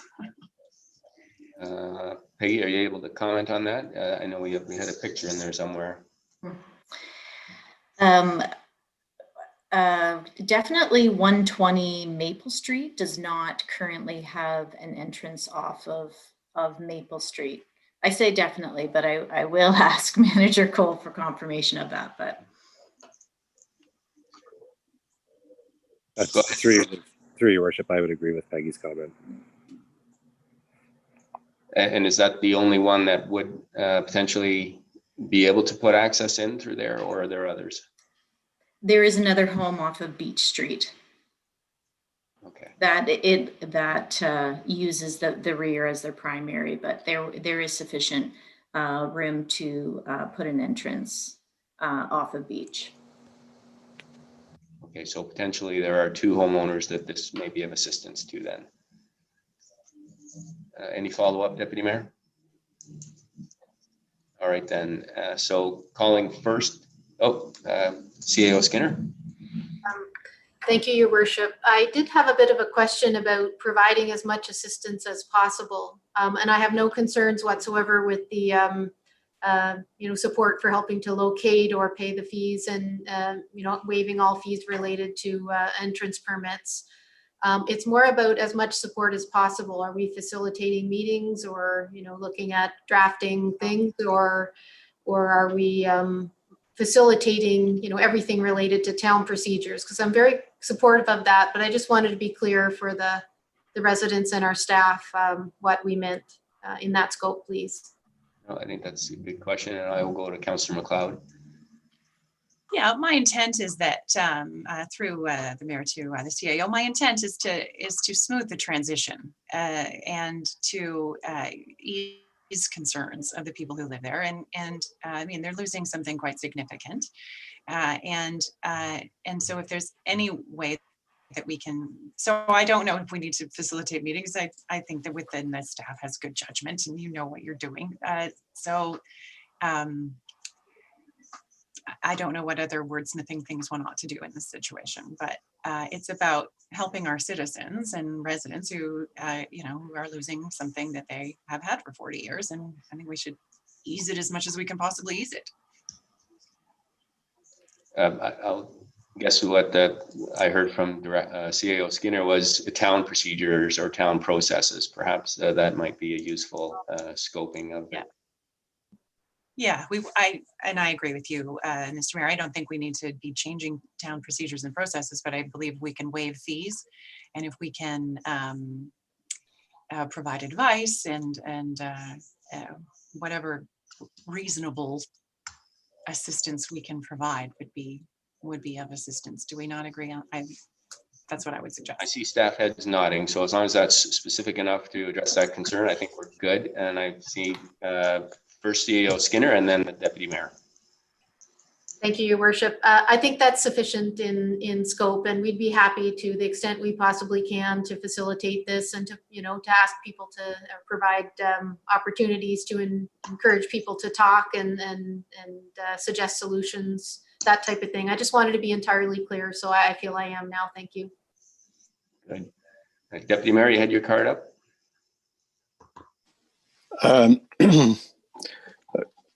I think I'm okay. I'm beating a dead horse, but I'm empathetic. My concern maybe with this would be that and I realize that we're talking about a fairly small dollar, and it would be a good gesture of faith, and I'm empathetic, and I understand where Councillor MacLeod is coming from. So the question would simply be, maybe through you to the CAO, is there any chance, and I'm thinking more from a larger perspective, not necessarily just to this specific example, by setting a precedent where we would, waive fees, et cetera, that we are in effect stating a value, that there's an inherited value to this lane, and therefore, should the other lane owners or homeowners on Maple and Beech be compensated through some other type of means by setting this precedent of waiving for a couple? If it's not the case and CAO doesn't feel that, then that's fine, but I'm posing the question. I'll put that through CAO Skinner. Thank you. Thank you, through you, Your Worship, to the Deputy Mayor. I think that's a good question. However, I do feel like we're being, like the original homeowners had, have an existing, sorry, not the original. The homeowners who have driveways already sort of have that opportunity, and we're just making sure that everybody has opportunity to have access off the street. I don't know what we would do for the other homeowners that would be, equivalent to waiving of a fee. I feel comfortable that we're being fair. Okay, thank you. That's sufficient. Councillor Hamlin, you had your card up briefly. Do you have a question? Thank you, Mr. Mayor. Really just a comment. I just wanted to speak in favor of the sentiments expressed by Councillor MacLeod. I do feel we have significant responsibility to help our residents here who have relied on the service we've provided for a number of years. And particularly, I feel for the deputant who, of course, has built a garage thinking that the service would continue. So I just really wanted to say, I very much would encourage staff to do what they can to help facilitate all possible solutions. Thank you. All right. Unless there's any other comments or questions, Council, I will call the vote then. And this is on the amendment, Councillor MacLeod's amendment, which was seconded by, I've lost it, was it Councillor Doherty? And that is to provide assistance reasonable assistance where possible in town permitting processes for the residents whose homes back onto the lane. So I will call the vote then. All in favor? That is carried unanimously. Thank you. And that brings us back to our main motion. And I'll read that again. So it's be it resolved that it's moved by Councillor Hamlin and seconded by the Deputy Mayor. Be it resolved that staff report PW 2020-17 maintenance of 2nd Street back access lane be received, and that staff be authorized to notify the affected residents by registered mail that maintenance of the lane will no longer be completed by the town, effective immediately. And I guess I have one question, and just given the amendment that we've passed, will we make it clear in our letter that goes out then to the residents that these services will be provided and we can assist if possible on these town processes? Yes, Mayor, we can do that. Okay, thank you. So seeing no other questions or comments, then I will call the vote on this item. All in favor? And that is carried unanimously. Thank you, Director Slama.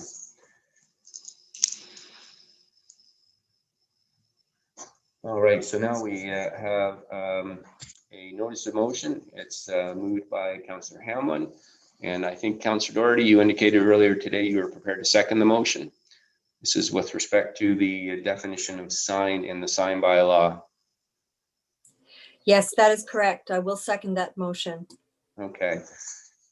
So this is the notice of motion that was tabled at the last council meeting, I guess, in July, when we received the information about the sign bylaw. And so once this amendment is dealt with, then I think the clerk indicated that the sign bylaw will also be amended based on the outcome of this motion.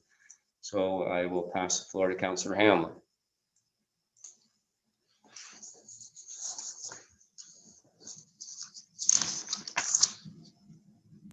Sorry, thank you, Mr. Mayor. I think the motion is self-explanatory. I think this is the final piece to the puzzle of making sure that we have authority to deal with objectionable signs that are erected in our community by expanding and recognizing sign means more than a piece of cardboard. And just to say that what the definition would then read is sign means any device, surface, structure, or other component part which is used or capable of being used as a visual medium to attract attention to a specific subject matter for identification, information, or advertising purposes. So I would just encourage council to please support this amendment. Thank you. Council, any comments or questions on this before I call the vote? Councillor Berman. Thank you, Mayor Saunderson. I think two quick yes or no questions. Number one, the original wording and everything was all vetted by the town's lawyer. Has this change been vetted as well? I will put that through to CAO Skinner. I do not believe we've put this one through the town's lawyer, no, at this point. Okay, and thank you. And that would, sorry. Oh, I thought of something else, thank you. Through the mayor to Councillor Berman. I think as part of updating the sign bylaw itself, we could do that check prior to bringing the bylaw back to council for its endorsement. Okay, then probably that'll be the answer to my second question. We can get that before it comes back as well. Is that will this in any way definitively change what our bylaw enforcement can and can't do with this particular bylaw? And I don't know who that I would direct that to. Well, I think we're looking for some legal opinion, and I'll pass it through to CAO Skinner. And through you to Councillor Berman, another good question. I don't know if the clerk wanted to talk to this one. Please. Yeah. Certainly, through your worship, to Councillor Berman. So this specifically changes the definitions. So not until the final bylaw comes forward can bylaw enforcement do anything at this point. But this will make it applicable to a broader range of sign structures. Okay, thank you. So then I'm fine asking staff to prepare the amendment as long as we have legal advice on it before we vote. Thank you. Okay. Any other comments, council? Go ahead, Councillor Jeffrey, and then Councillor McLeod. Thank you, Mayor Saunderson. I think Councillor Berman asked some good questions, and I think they helped me a bit. My concern, I would have felt better had the notice of motion been a request to staff to ensure that the definition was as broad as we needed it to reflect our ultimate goals, as opposed to having a member of council word it and then have it followed through with legal and staff after the fact to come to an amendment. I think the ask more appropriately would have been to have staff and our lawyers ensure that we get the best possible wording, because I find it hard to judge on performance of our staff and our lawyer if council members are wording things. So that I just would have been more comfortable with the other process. I think we're going to get to the same place, but I think for go forward, I hope that we would consider that kind of action instead. Okay, thank you, Councillor McLeod, Councillor Jeffrey. I'll go to Councillor McLeod, and then I see Councillor Hamlin has her hand up. I'll go back to you last if there are anyone else that's had an opportunity to speak. Go ahead, Councillor McLeod. Thank you, and through you, Mr. Mayor, to actually, I guess, to Councillor Hamlin, since she's the one who has written the change. In the original consolidated sign bylaw, the sign definition has a final sentence. Window display shall be deemed not to be a sign for the purposes of this bylaw, and the amendment as written does not talk windows displays, and I'm wondering whether that silence is on purpose or not. Councillor Hamlin. Yeah, thank you, Mr. Mayor. Through you. My memory isn't as good as it used to be, but I don't believe this was my wording at all. This was staff's wording. And I believe that this is a matter that perhaps Director Culver was involved with. So, but perhaps at this stage, you know, if it's going to go, the whole bylaw is going to our legal counsel, which I would be totally in support of, maybe staff could send Councillor McLeod's question along at the same time. Okay, thank you.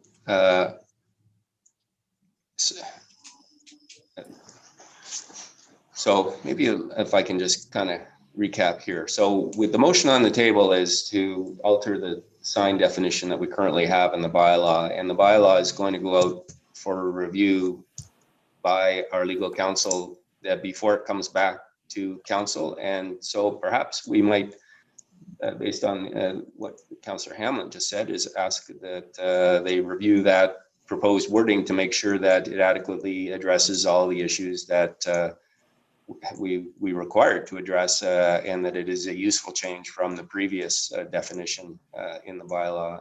And I see you have your hand up, Sarah, so go ahead. Certainly, thank you, Your Worship. I'm wondering if it's appropriate just to add into this resolution, subject to staff and legal review. And then you're not totally confined to the specific wording, that if we find that there's merit in that last piece of the definition, as pointed out by Councillor McLeod, it can be included. So when it comes back, we will share with council and the public the rationale for the proposal that we're bringing forward. Yeah, I guess subject to, I will look at Councillor Hamlin's motion, and she's nodding her head, and if she's in agreement with that, and Councillor Doherty, you're in agreement with that, I would consider that a friendly amendment, and we can proceed on that basis. Councillor Hamlin, you're good with that? Yeah, no, that's excellent. Thank you. Okay. So then, subject to that change in the wording then, unless there's any comments or questions, I'm going to call the vote then.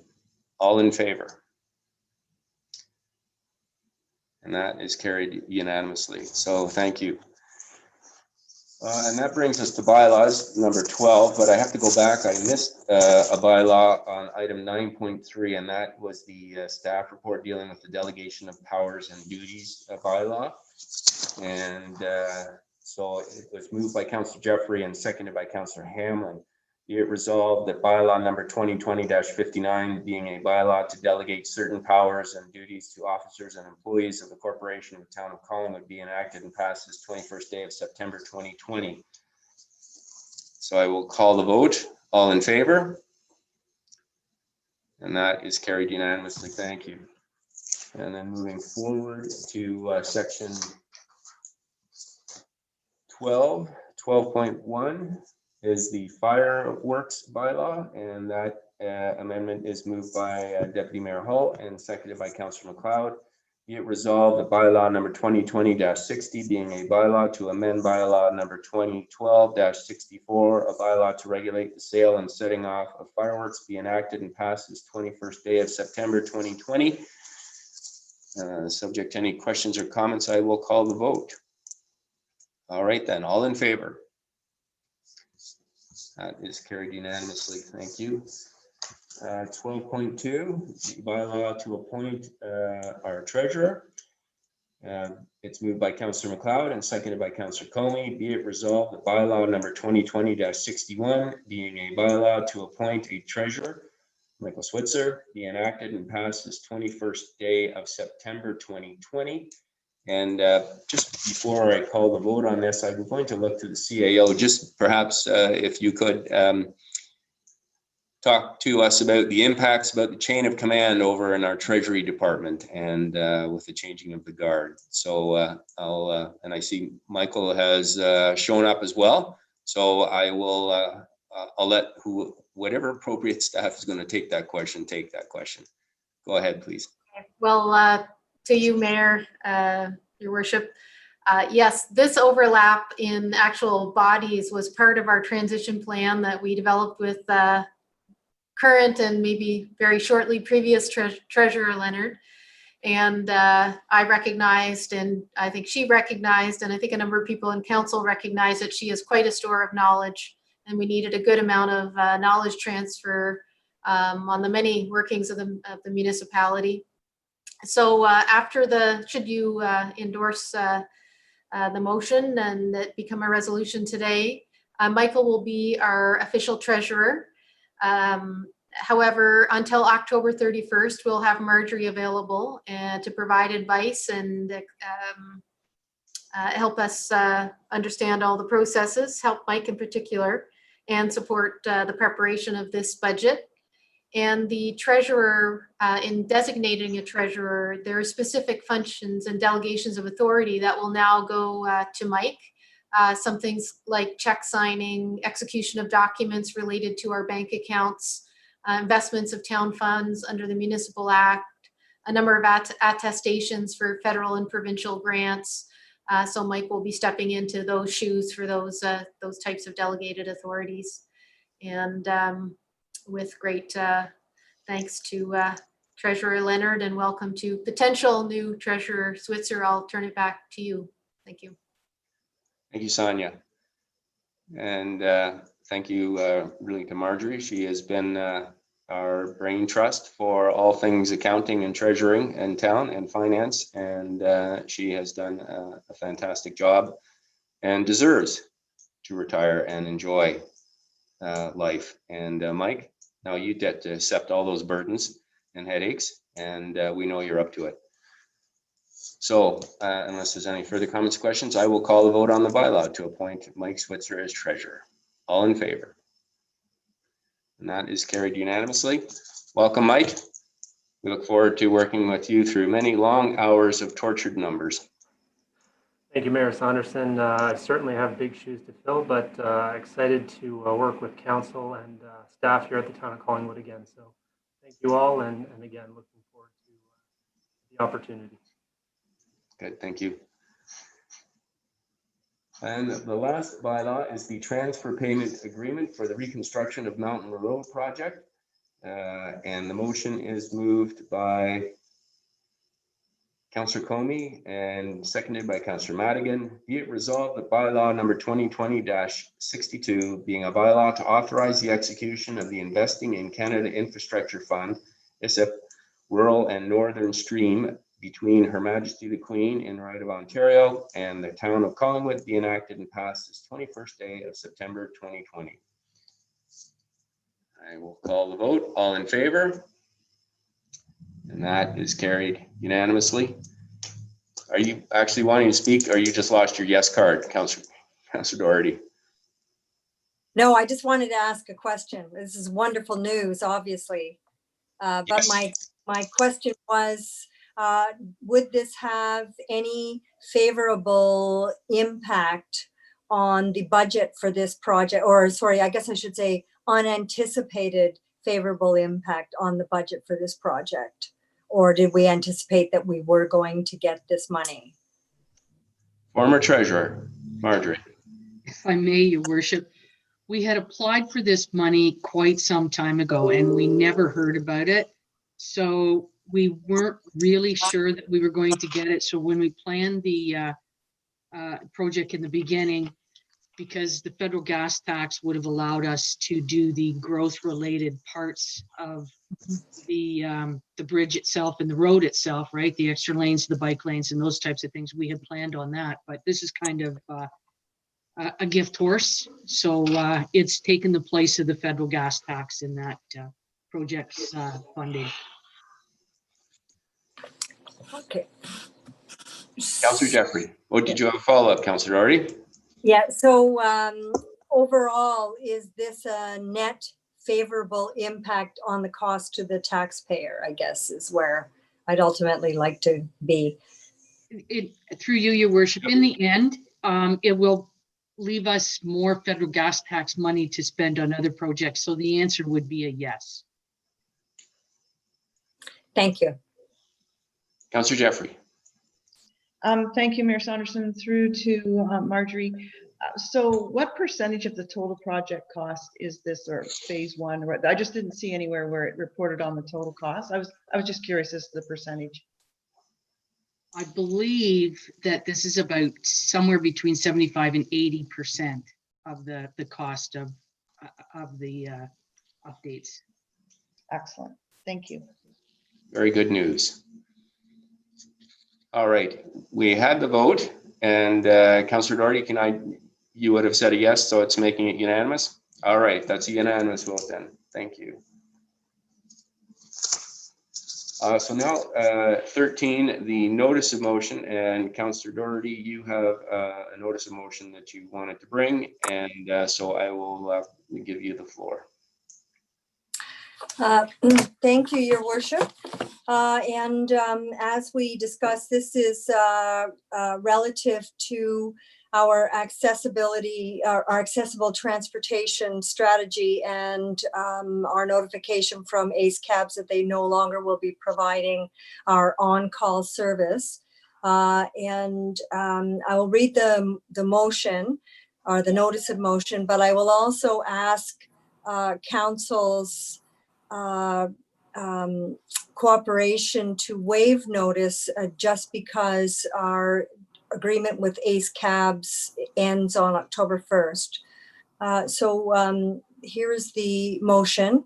Whereas accessible transportation is a commitment of the Town of Collingwood multi-year accessibility strategy, and whereas the provider of accessible taxi transportation will terminate service effective October 1st, leaving a significant service gap to the public and healthcare providers, including the Collingwood General and Marine Hospital.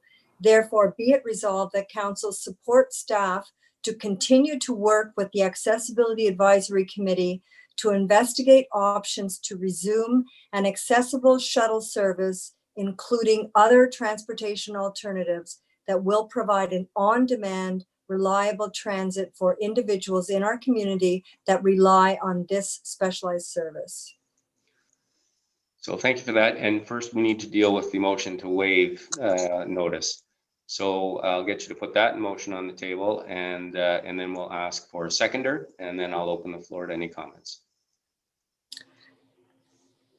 Okay, so yes, so I would, as I just indicated, I would like approval of staff or of council to waive notice for this motion, just based on the timing.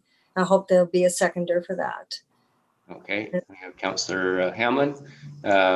Councillor Berman, you wanted to comment? Thank you, Mayor Saunderson. I don't remember if this council, if it was part of the training that we did, but I remember the previous council that you were on. I sat through two trainings by Fred Dean, who talked about never waiving notice unless it's something that's time sensitive. So I guess my question to the appropriate person is, I know the issue as a whole is time sensitive. due to the service ending with Ace Cabs, but is there anything in Councillor Doherty's motion that changes that time sensitivity, that speeds up the process for staff, that we would need to wait the notice? If you could direct that to whomever. I will look to either CAO Skinner or Director Slama. Go ahead, Sonia. Yeah, I could answer that one through you, Mayor, to Councillor Berman.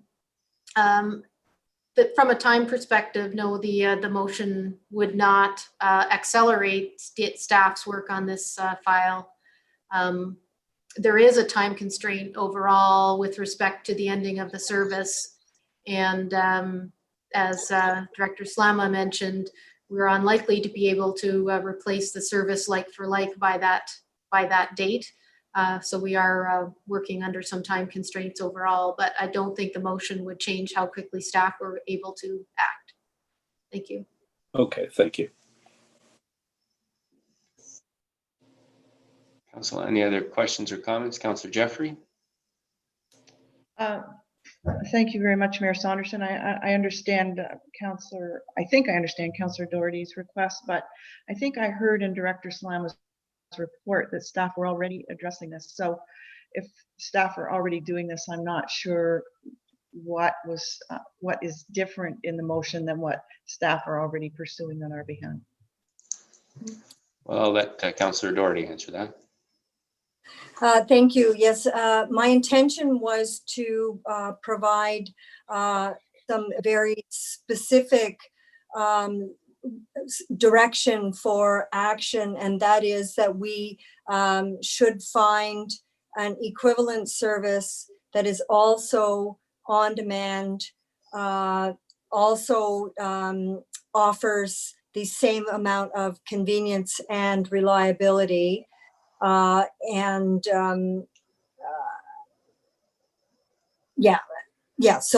those two things, that it's a specific action intended to provide or to ensure that we gain a service that is equivalent in every way to the service that we are providing now. Outside of it would be a different provider. I guess if just to back up on the process of it, we're right now, the motion on the table is where they're going to waive notice. And then if we do pass that motion, then we can get into, I think, more to the meat of the actual motion itself. So are there any other comments or questions, Council, about waiving notice at this point?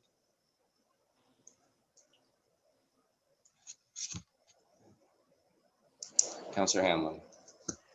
Yeah, the reason I seconded the motion is, it really relates to the question I was going to ask, but is that I'm just hearing there's very long wait times for the Red Cross service, which people have to book in advance, as Director Slama indicated. And as I say, I'm just hearing it's not a very effective service. So I thought anything we could do to waive motion. So to the extent that staff needs direction from us on this issue, given the shortness of notice we have from the taxi cab company, would be helpful. Thank you. Yeah, so there's the waiving of the notice, and then there's the issue of whether or not what the motion means and whether it will speed up actions that our staff can take. So I will call the notice waiving of the notice of motion first, and then we can get the motion on the table because we haven't had a secondary yet. So all in favor of waiving notice?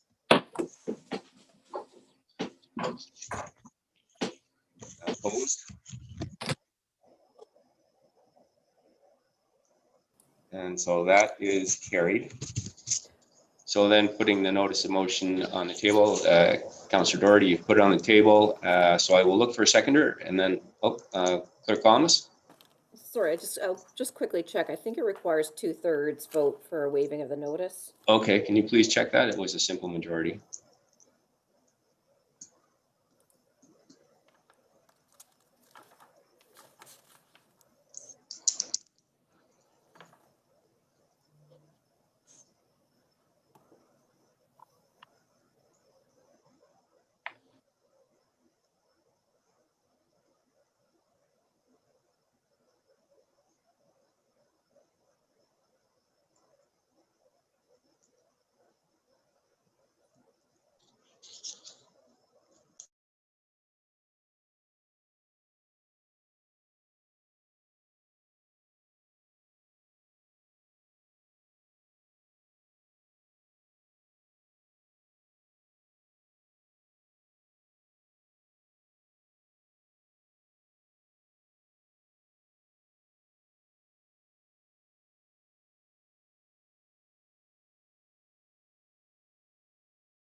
My apologies. My word has just frozen, Your Worship. If you would like to carry on with the county report, I'll take a quick review of that and we can come back to it.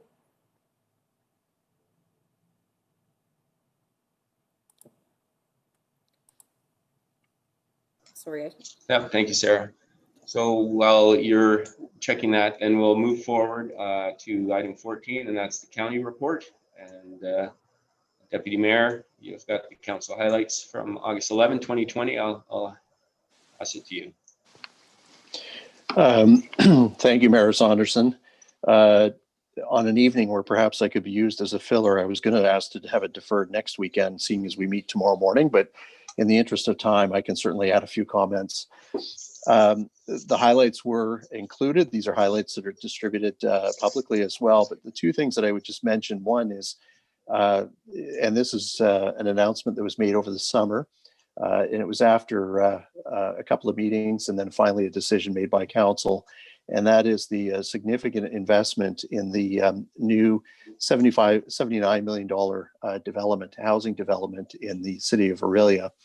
And for those who are familiar with the development in the form of two buildings here at the corner of High and Second, this will be a community or complex that will be very similar in nature, where you will have housing that will be offered not only in terms of the number of units, types of units, and at different price points to fill a hole or a gap as it relates to attainable housing, but it will also be home to a number of agencies that are providing services to the residents of not only Orillia, but in this particular case, neighboring municipalities such as Ramera, Oro-Medonte, et cetera. So it's a really good news story.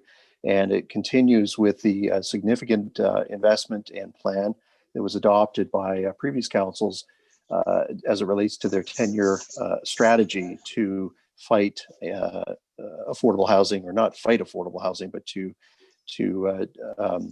curb the issues that are all of our communities face as it relates to the number of units that are available and the price points that our residents face as a challenge when they are looking for housing within our various communities.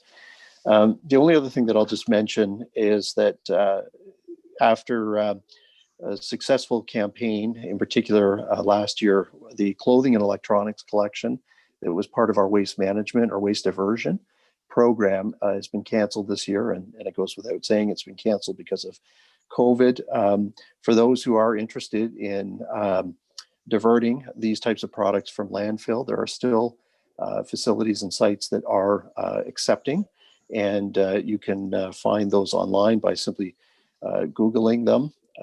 I think that within our own community, although it was just recently canceled, the Optimist Club, for example, over the summer hosted several events where they were accepting electronics, clothing, beer bottles, et cetera, as a fundraiser.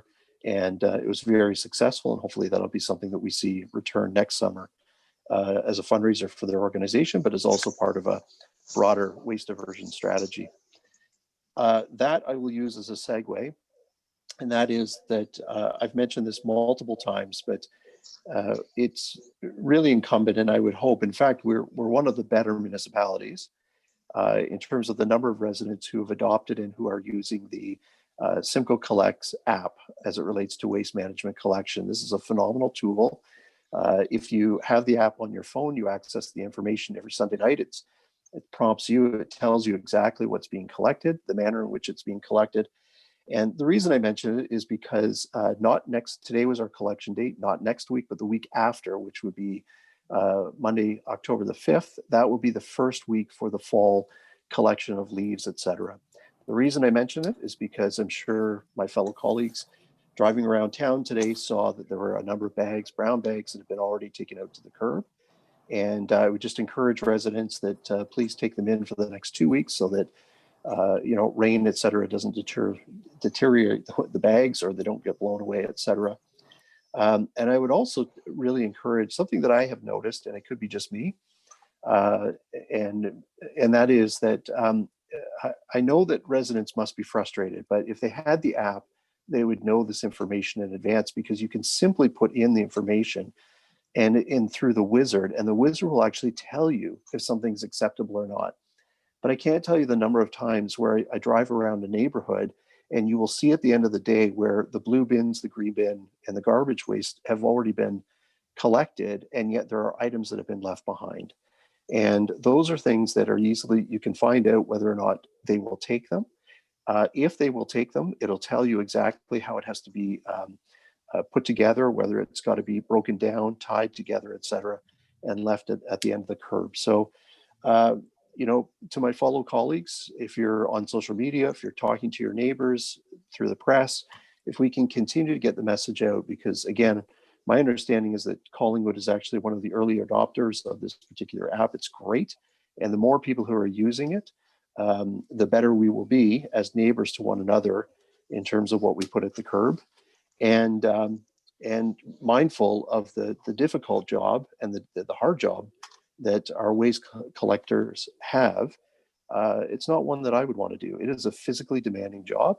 And the better we do as our fellow citizens in terms of putting our items out at the curb, the better we help them with their job. And I'll leave it at that. And next week, I know that we've got a full agenda tomorrow, and I'll have much more to say as it relates to some of the decisions I think that are coming out of tomorrow's meeting next week. Excellent. Thank you for the update. Council, any comments or questions? Councillor Comey. Thank you, Mr. Mayor. Through you to the Deputy Mayor. Thank you for that update. You know, Deputy Mayor, I often get residents asking me or complaining about the current wait time and lineups at the waste facility on 10th.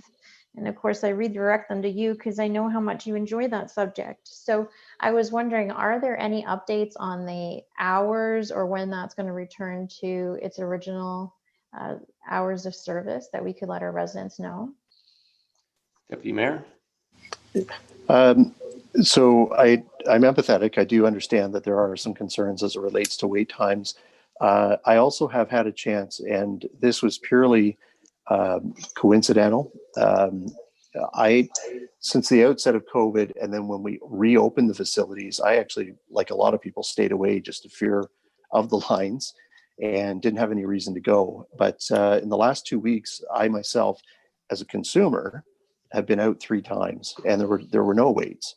And when I was speaking with the attendant, she commented just anecdotally that things have vastly improved, that initially when they first opened, because of the reduced hours, because of the reduced days, and because other facilities weren't necessarily open elsewhere, they were inundated. And there was a recognition that the line was right up the back of 10th, that it was in fact blocking road entry points to our own management facility out on the 10th line, the Humane Society that's out there, et cetera.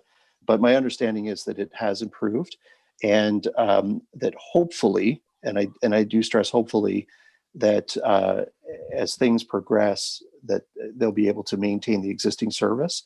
One of the issues that they're having, not only in Collingwood, but elsewhere, is just finding full employment in terms of being able to hire and then fill in all of the hours that are required. And until they can do that, they're not able to offer full-time service at this point. I don't know if the mayor has anything to add to that, but that's my understanding. No, you've covered the bases very well. But So the good news is that the wait times are down significantly. So that's the good news. So pardon me, as a follow-up, Mr. Mayor, Deputy Mayor, are we saying that there's reduced hours at the landfill due to COVID or due to staffing? Both. Yes. Both. And is there any plan or update as to when full hours may resume?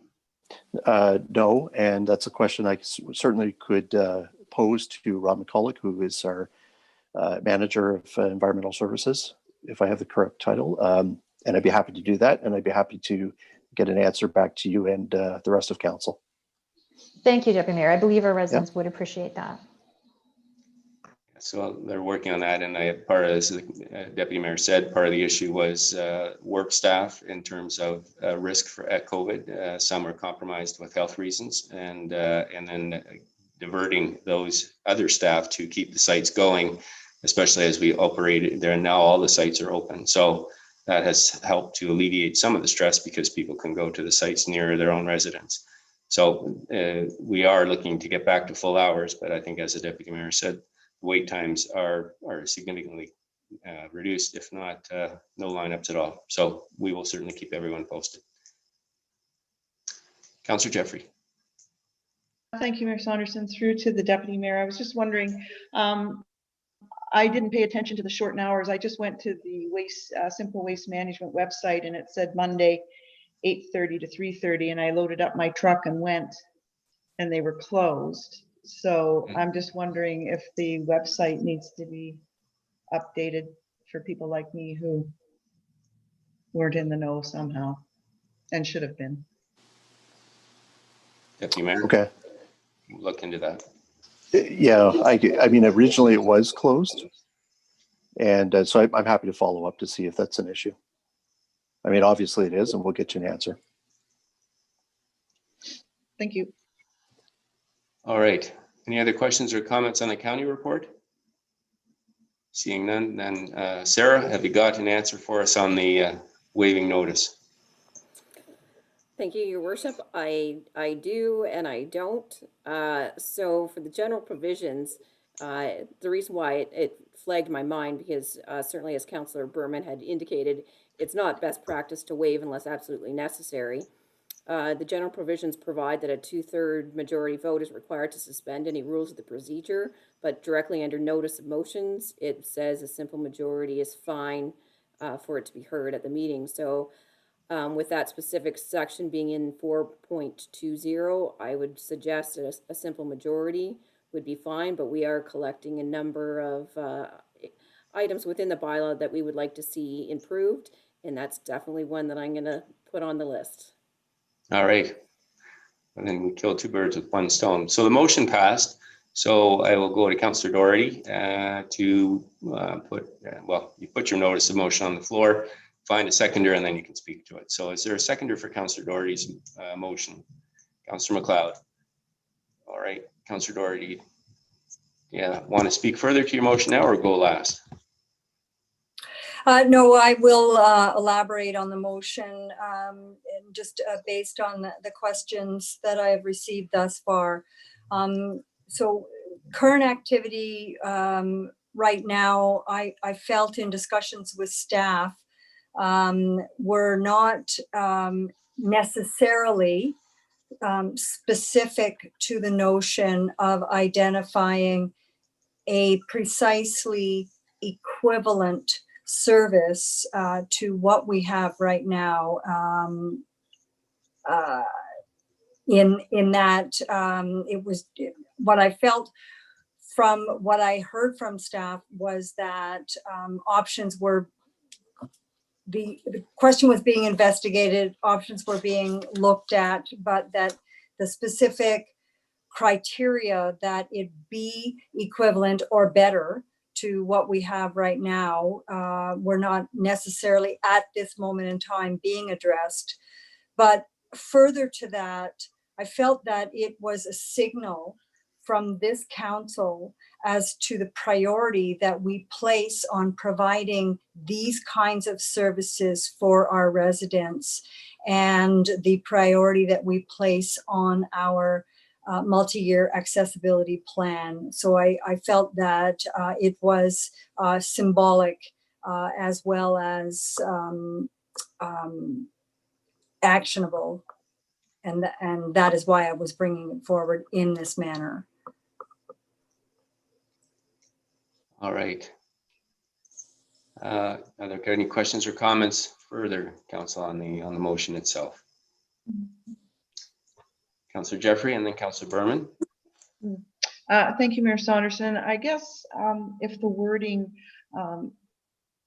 added in a process of a business case, because I don't think that we are in a position to put something in place at all costs. I think there has to be a business case in terms of what we're asking staff to bring to us or to consider. And I guess the other thing was my problem was I had heard Director Slama say they were working with the accessibility committee. And I also think I saw a comment by the chair of the accessibility committee saying that they would be working and looking toward a solution for that service. So that's that's my comments. But if we had something about a business case and just not an outright find the alternative at any cost, I just don't think that would suit us well. All right, well, I may come back to you if you want to put something on the floor, and but I have Councillor Berman, so go ahead, Councillor Berman. Thank you, Mayor Saunderson. I guess maybe my comment should wait until Councillor Jeffrey decides whether she's going to put something on the floor, or it might be whatever you prefer. Well, I guess, does your comment go to the motion or to the potential motion? Yeah, to the motion. Not, okay, not let's have your comment, and then if Councillor Jeffrey's amendment can address that, then fine. Okay, it was, I mean, really my question, and I think Councillor Jeffrey addressed it because it's been answered a couple of times. I stand to be corrected, is that this motion doesn't expand what staff is already doing. It doesn't change anything. So my question really, I guess through you to the CAO, is when we got the, well, simple way, is this request going to be something that's now added to the pending list? CEO Skinner. Thank you, Your Worship. Through you to Councillor Berman. Just procedurally, yes, once the resolution was made, it would be added to the pending list. The work in any case would have been work for staff because it is required under the accessibility legislation that if you provide a service for able-bodied persons, then you should be providing that service for people with disabilities as well. So one of the things, the subtleties that you may or may not have caught in Director Slama's update was that some of the adjacent municipalities don't provide these types of sort of 24/7 or close to 24/7 on-demand services. And our provision of this service under the legislation is actually triggered by our licensing of taxis, because we're saying that this will be provided for a segment of society. So that's we're obligated to provide it for all of society. And that is, in fact, the main trigger that would cause us to go forward and work quickly as staff to make sure that this an alternative to the ACE taxi cab service is provided. The legislation is, it requires us to work toward that service being provided. It doesn't require us to absolutely have an 100% equivalent service in place at the end of the month. So if the the motion that is proposed provides some additional direction to staff, with respect to speed or cost or any other parameter you'd like to put in place, then it would provide extra direction to staff. I don't have any concern with council putting something on the table that is also a symbol of how important they feel that accessibility is for all of the members of the community, although it's not specifically necessary in this case. Thank you. Thank you, Sonia. Councilor Berman, any follow-up? That's a great answer. Thank you. So just like to recap, I guess this doesn't change anything staff's doing. It does add to the pending list that we're going to deal with during the budget. So I wouldn't support it the way it is, but I'm anxious to hear what Councillor Jeffrey or anyone else has to offer. Okay, I'll come back to that. Councillor Comey, did you have your card up? Thank you, Mr. Mayor. Through you to the CAO, I heard Councillor Jeffrey's comments and her concern about cost. And, perhaps I'm naive, but it's my understanding that whenever council puts something forward, that it's assumed that staff will proceed in a reasonable manner when it comes to cost. And I very much appreciate this motion from Councillor Doherty, and I didn't hear her suggest that town go and investigate getting a private limousine and a designated driver. I'm hearing contained in this wording the sort of symbolic gesture that's coming forward right on the heels of us approving an accessibility plan. And in addition to that, again, going back to that cost comment, I haven't noted us in the past with everything we put forward, putting an asterisk and just saying, hey, staff, we want to make sure you don't go and take this as a blank check. I understood it sort of inferred that there's a fiduciary and financial responsibility that's taken on by our staff to be prudent in their decision making, but perhaps you could kindly elaborate. You know. Through you, your worship, to Councillor Comey. Staff do take their fiduciary duties very seriously. And I think that the nuance here that may become clear if something was put on the table would be whether you would like to review the business case and look at options explicitly as a council. So a report that included that specific information versus whether it was, you know, something that we as staff would always look at, because that's certainly something that we watch immensely closely. Because we know that we have that duty to all of our taxpayers to use every tax dollar responsibly. Thank you. Thank you. I appreciate that. Thank you. Deputy Mayor. Thank you. I didn't take, I guess maybe the context, and maybe I shouldn't put words in her mouth, but the context in which I took Councillor Jeffrey's comments as related to the business case was that this is perhaps an exciting opportunity. And in fact, the way this is worded, it should be worded maybe so that we're looking at all opportunities to exceed the current service that has been canceled. And in looking at maybe opportunities that would exceed this current service, I think that it would be prudent to have a business case put together or a model so that we could look and say, well, you know, here's an option that would be maybe a private, and this is the cost, public, private, here's what the cost would be, et cetera, et cetera. So I thought the word business case made sense. Well, that segue. I will go back to you, Councillor Jeffrey, and if you have an amendment you'd like to put on the floor. Thank you, Mayor Saunderson. I guess again through the clerk, I don't have Councillor Doherty's notice of motion in front of me. I've been looking through my mail and I can't find it.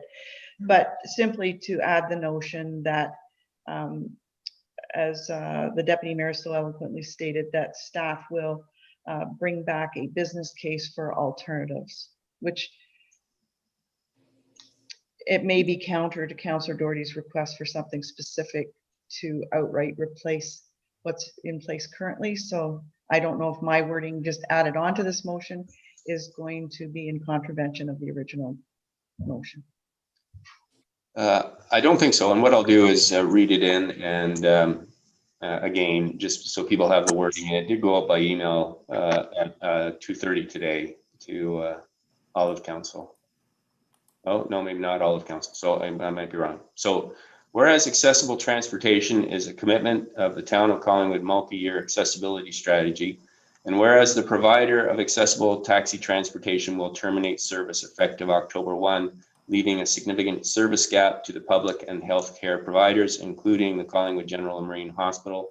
Therefore, be it resolved that council supports staff to continue to work with the Accessibility Advisory Committee to investigate options to resume an accessible shuttle service, including other transportation alternatives that will provide on-demand, reliable transit for individuals in our community that rely on this specialized service. So it is a fairly broad motion, as stated, and it's really encouraging staff to keep working on looking at alternatives. Understanding that there is some urgency in this, given the October 1 deadline. So I think, Councillor Jeffrey, if you wanted to put in some wording about the business case scenarios and reporting back to council, I think we all acknowledge this is an important issue that needs immediate action, and staff has indicated they're taking that action. What we're trying to do here, I think, is show some solidarity and give some direction at the same time. Okay, so we simply add the words that the mayor referred through from my comments, is simply inclusive of a business plan for the alternate proposals to replace the service. And I don't see that as I see that as a friendly amendment. Councillor Doherty, would you see it that way? Yes, I certainly would. It was certainly not meant to imply that we should proceed with no consideration of cost whatsoever. But quite frankly, and sort of following up on what Deputy Mayor Hall just said, in today's worlds, there are more options for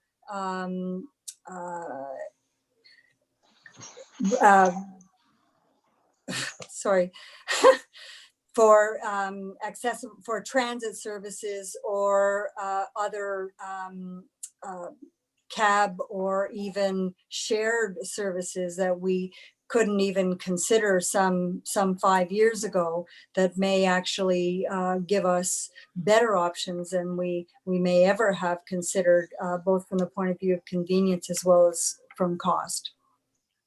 Okay, thank you. And I'll look to the seconder, Councillor McLeod. Are you comfortable with that amendment? Okay.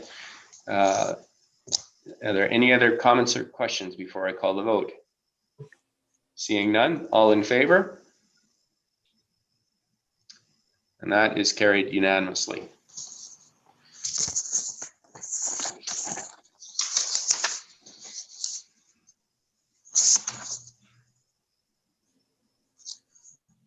All right, so now we have the motion to move in camera. It's moved by Councillor Madigan, seconded by Councillor Doherty. Whereas the clerk hereby concurs the reasons for the in-camera session have been duly reviewed and considered, and the matters are authorized under the exception provisions to conduct a closed session in accordance with the Municipal Act prior to proceeding into closed session. Therefore, be it resolved that this council proceeds in camera in order to address a matter pertaining to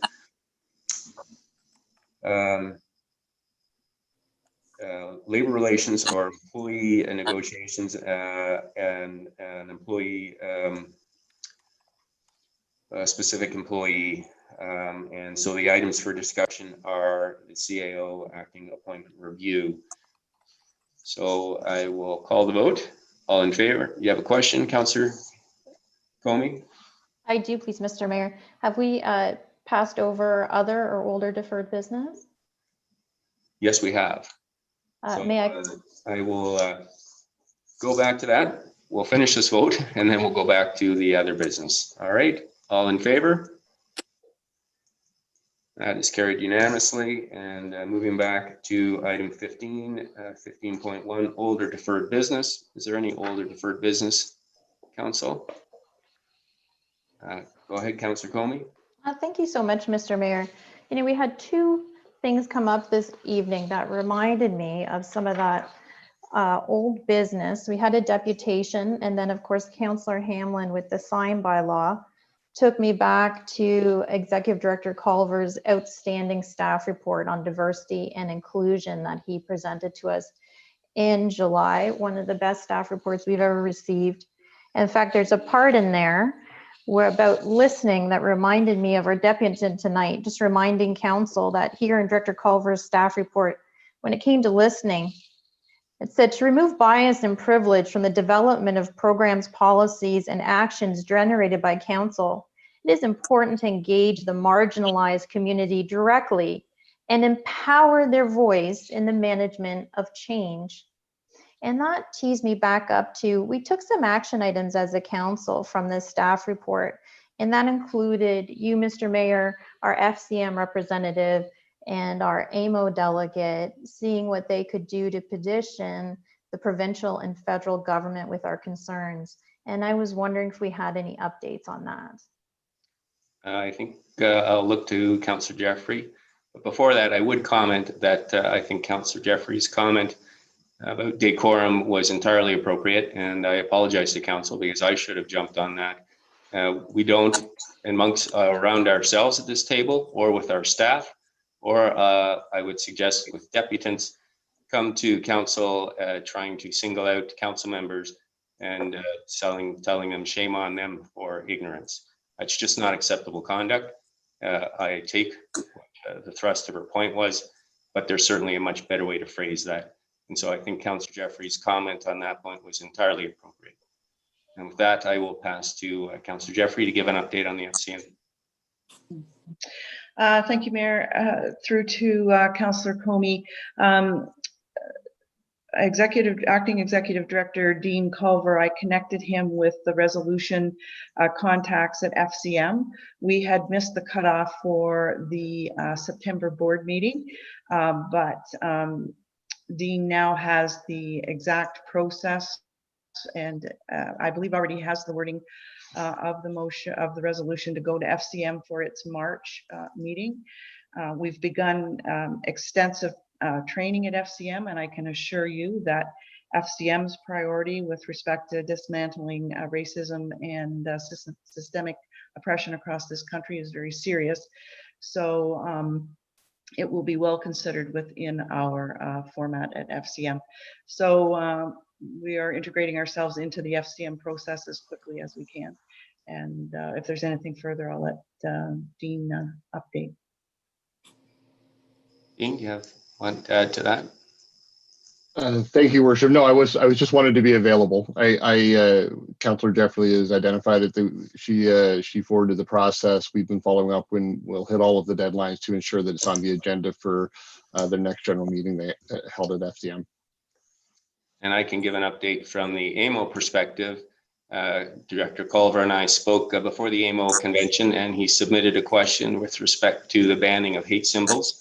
I don't think our question made it through, but I do know that the question was addressed from another municipality during the Bear Pit session.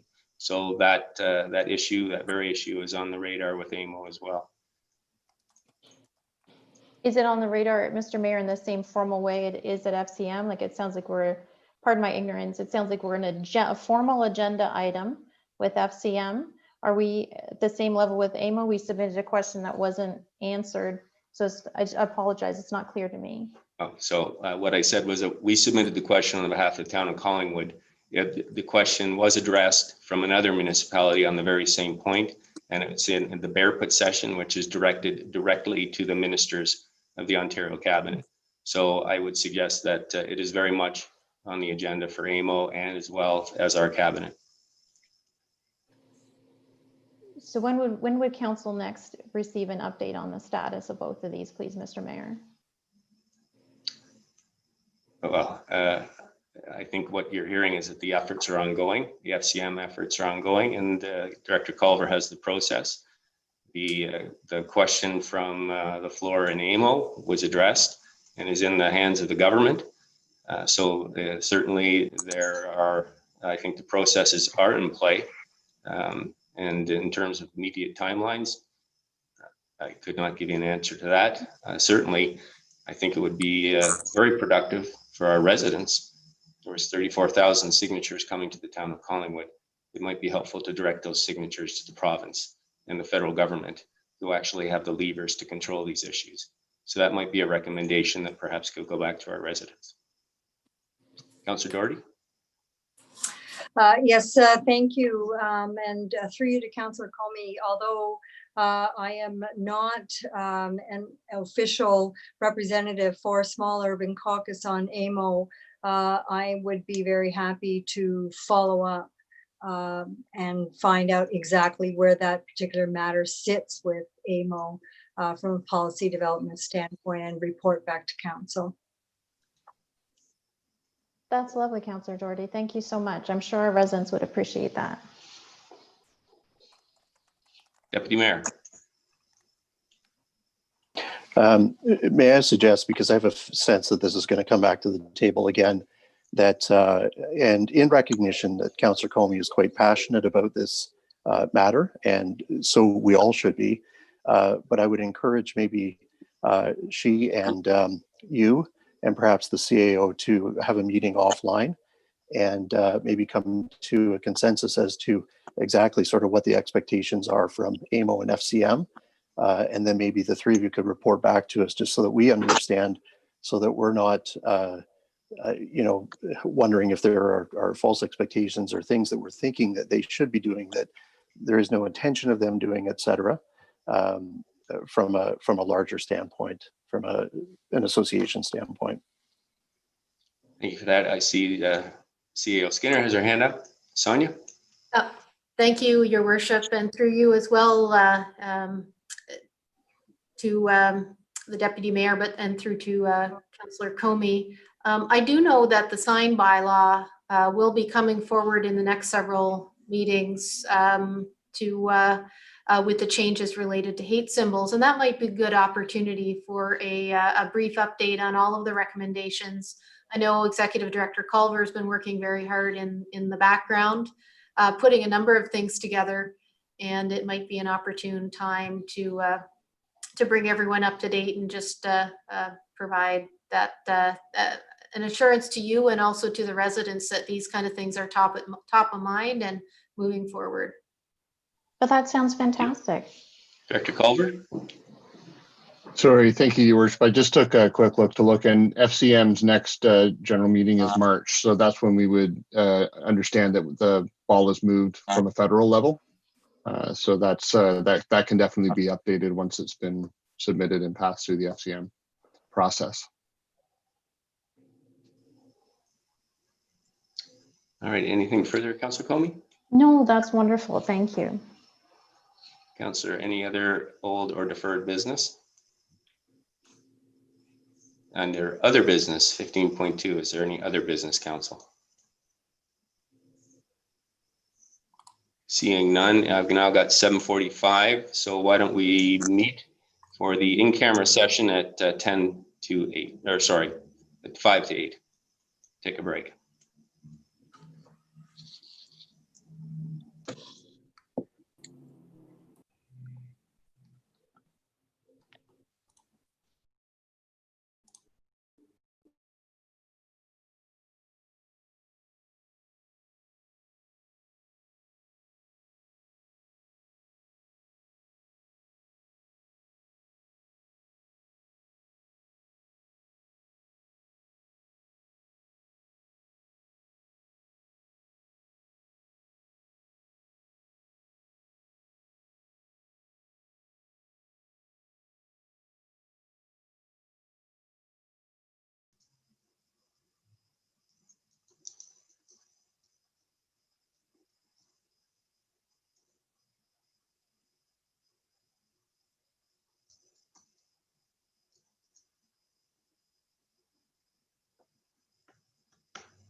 Excuse me, Your Worship, we're live once more. Good, thank you, Chris. All right, Council, we're back in open session and we have a motion to return to public session moved by Councillor Doherty, seconded by Councillor Berman. Be it resolved, the Council rise from in camera and return to public session at 8:20 p.m. All in favor? That is carried unanimously. And our final, second final, I guess, issue tonight is moved by Councillor Berman, seconded by Councillor Jeffrey. Be it resolved that bylaw number 2020-63 being a bylaw to confirm the proceedings of the regular meeting of council held September 21st, 2020 be enacted and passes 21st day of September. All in favor? That is passed unanimously, and now it's that time for Councillor Jeffrey to move an adjournment. All in favor? And we are